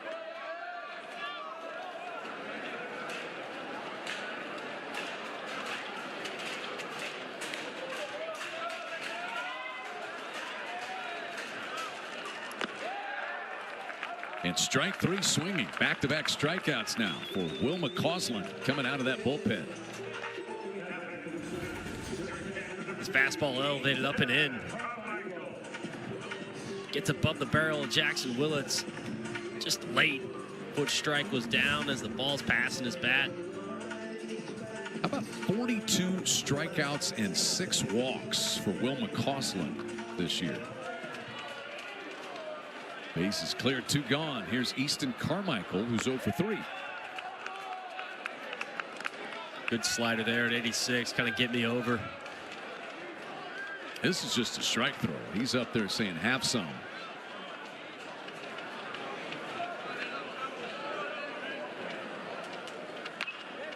And 0-2 on the Sooner catcher Carmichael. You're absolutely right, man. It's a young pitcher's trying to figure it out. Your stuff is your stuff. It's how well can you locate it and in what counts. I mean, we've seen 2 really good arms from Ole Miss tonight, just going out there and competing. Cosland and his teammates on the infield were headed back to the dugout. Not just yet. Called outside to Carmichael. Rebels are down to their final 3 outs. They'll have the middle third of the lineup in the 9th. But Easton Carmichael trying to make sure that doesn't happen for a while. He will not. So McCausland strikes out the side in the 8th inning and gets his team back to the bats with 3 outs to try to get 2-game series. And they have one of the best closers in the country coming in to finish things if he can. That's Dylan Crooks. 10 saves. That is 6th most nationally, an ERA of 1.59 to close out what's been a brilliant pitching night. 2 Sooners have preceded him. Headlining it was Kyson Weatherspoon, and now it's Dylan Crooks' job to try to go out and get his 11th save. Yeah, this is a guy that is a bulldog. 23 strikeouts to 8 walks, 1.59 ERA on the year, 22 2/3 innings. He sat on 9 saves for a while, it seems like, but it's another opportunity where he just thrives in. Comes in, pounds the zone, has good stuff, and lets it work. You know, he had a stretch where Oklahoma played 6 consecutive games decided by run rule, and they couldn't get Dylan Crooks out there for about 10 days. But he got into the Georgia series and picked up a save in Oklahoma's opening game win there. He'll gun for his 11th of the season here tonight. And defensive changes. Sooners gonna just kind of solidify things out there and put Desan Harris replacing Drew Dickerson in right for the 9th. But the Rebels, it's still there for them. Middle third of the order. Judd Utermark, Isaac Humphrey, and Austin Foley to face Crooks.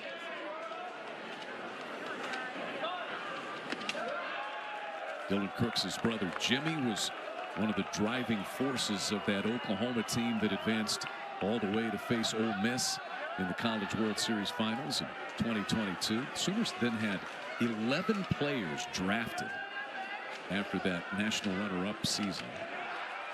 1-1 the count here to Utermark.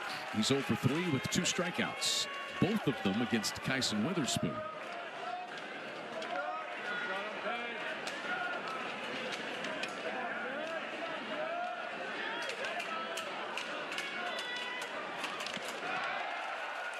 One and 2 now to Judd Utermark.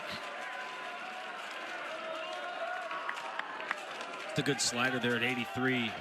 Expanded the zone in the outer half.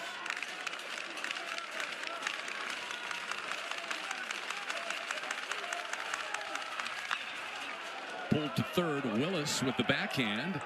And on target for the first out in the 9th.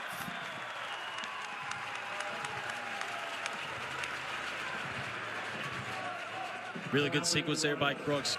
Keeping Utermark off balance. Everything's away, and it's mostly off speed. Nothing he can handle. It's a rollover ground out to third base. How about this really closed setup that Dylan Crooks? What makes it challenging as a hitter when he comes set? It's interesting because he kind of throws from the first base side of the rubber, but he almost hides the ball behind his whole body. Really breathing through his eyelids like the Galapagos lizards. Yes.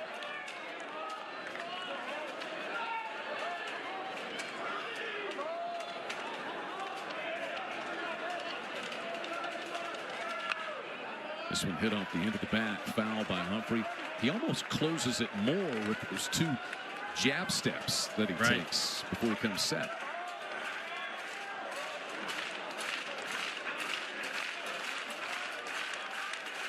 Get a good look at it here. Does. His back is almost to the batter.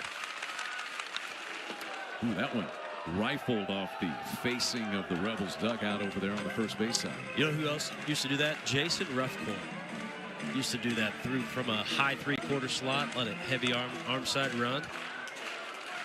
Former Oklahoma closer, as it turns out, as well.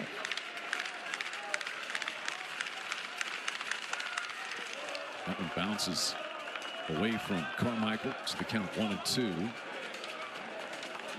Isaac Humphrey has been on base twice. He flied to left field back in the 2nd, then got hit by pitch in the 4th and walked in the 6th inning. The Rebels have had a base runner in all but one inning tonight. Only a 1-2-3 seventh inning. Goes after high heat. Down on strikes. 2 gone.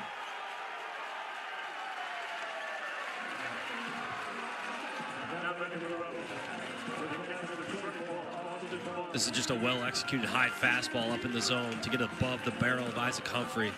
Set it up throughout that whole at bat, stayed off speed, and then elevates for strike 3. 9 strikeouts for Oklahoma pitching. Kyson Witherspoon fanned at 7 and gave just 1 hit. Beg your pardon, he fanned 8 in 7 innings and gave just 1 hit. And now it's Dylan Crooks, 1 out away from picking up his 11th save of the year. Austin Foley had a base hit back in the second. 1 of 2 hits for the Rebels tonight.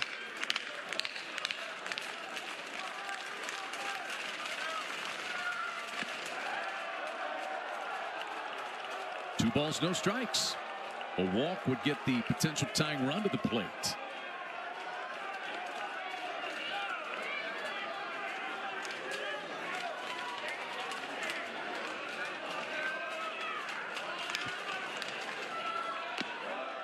And there's ball 3. Oklahoma got 2 runs back in the bottom of the 5th inning. RBI ground out by Dawson Willis and an RBI single by Trey Gamble. That is all of the scoring.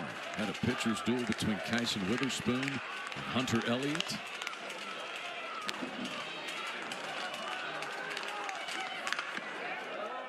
And the potential tying run's going to come to the plate here in the 9th for Ole Miss as Foley walks. It was a 4-pitch walk. So Foley's on base for the 2nd time tonight. And Hayden Federico, the potential tying run, stands in. He's 0 for 3 with 2 strikeouts. Switch hitter going to hit from the left side. Have some pop. Chance to tie this game up. Wind's carrying to the right field foul pole tonight. See if he can get one elevated. Rebels have had some chances. Remember, Witherspoon, though he struck out 8, he walked 3 and hit 3. And so Ole Miss has stranded 6 runners on base.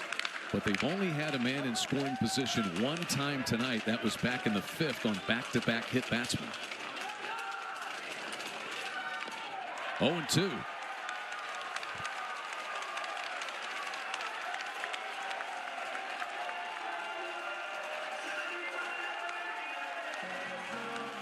Sooner fans rising to their feet at L. Mitchell Park. Oklahoma trying to close out a series opening win over the 23rd ranked Ole Miss Rebels.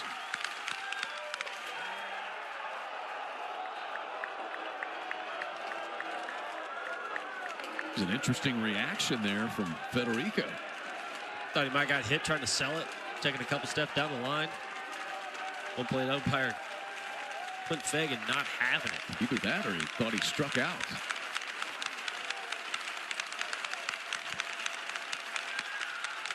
Swing and a miss.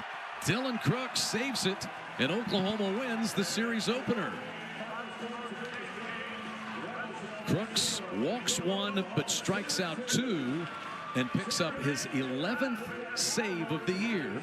And it's Oklahoma's first win in Norman against Ole Miss since the Sooners won a national title in 1994. It's also the Rebels' first visit to Norman since that season. The Sooners scratch out those 2 runs we told you about in the bottom of the 5th inning, but it's Kyson Witherspoon's night once again. Blake, he goes 7 innings, strikes out 8, walks 3, hits 3, throws 100.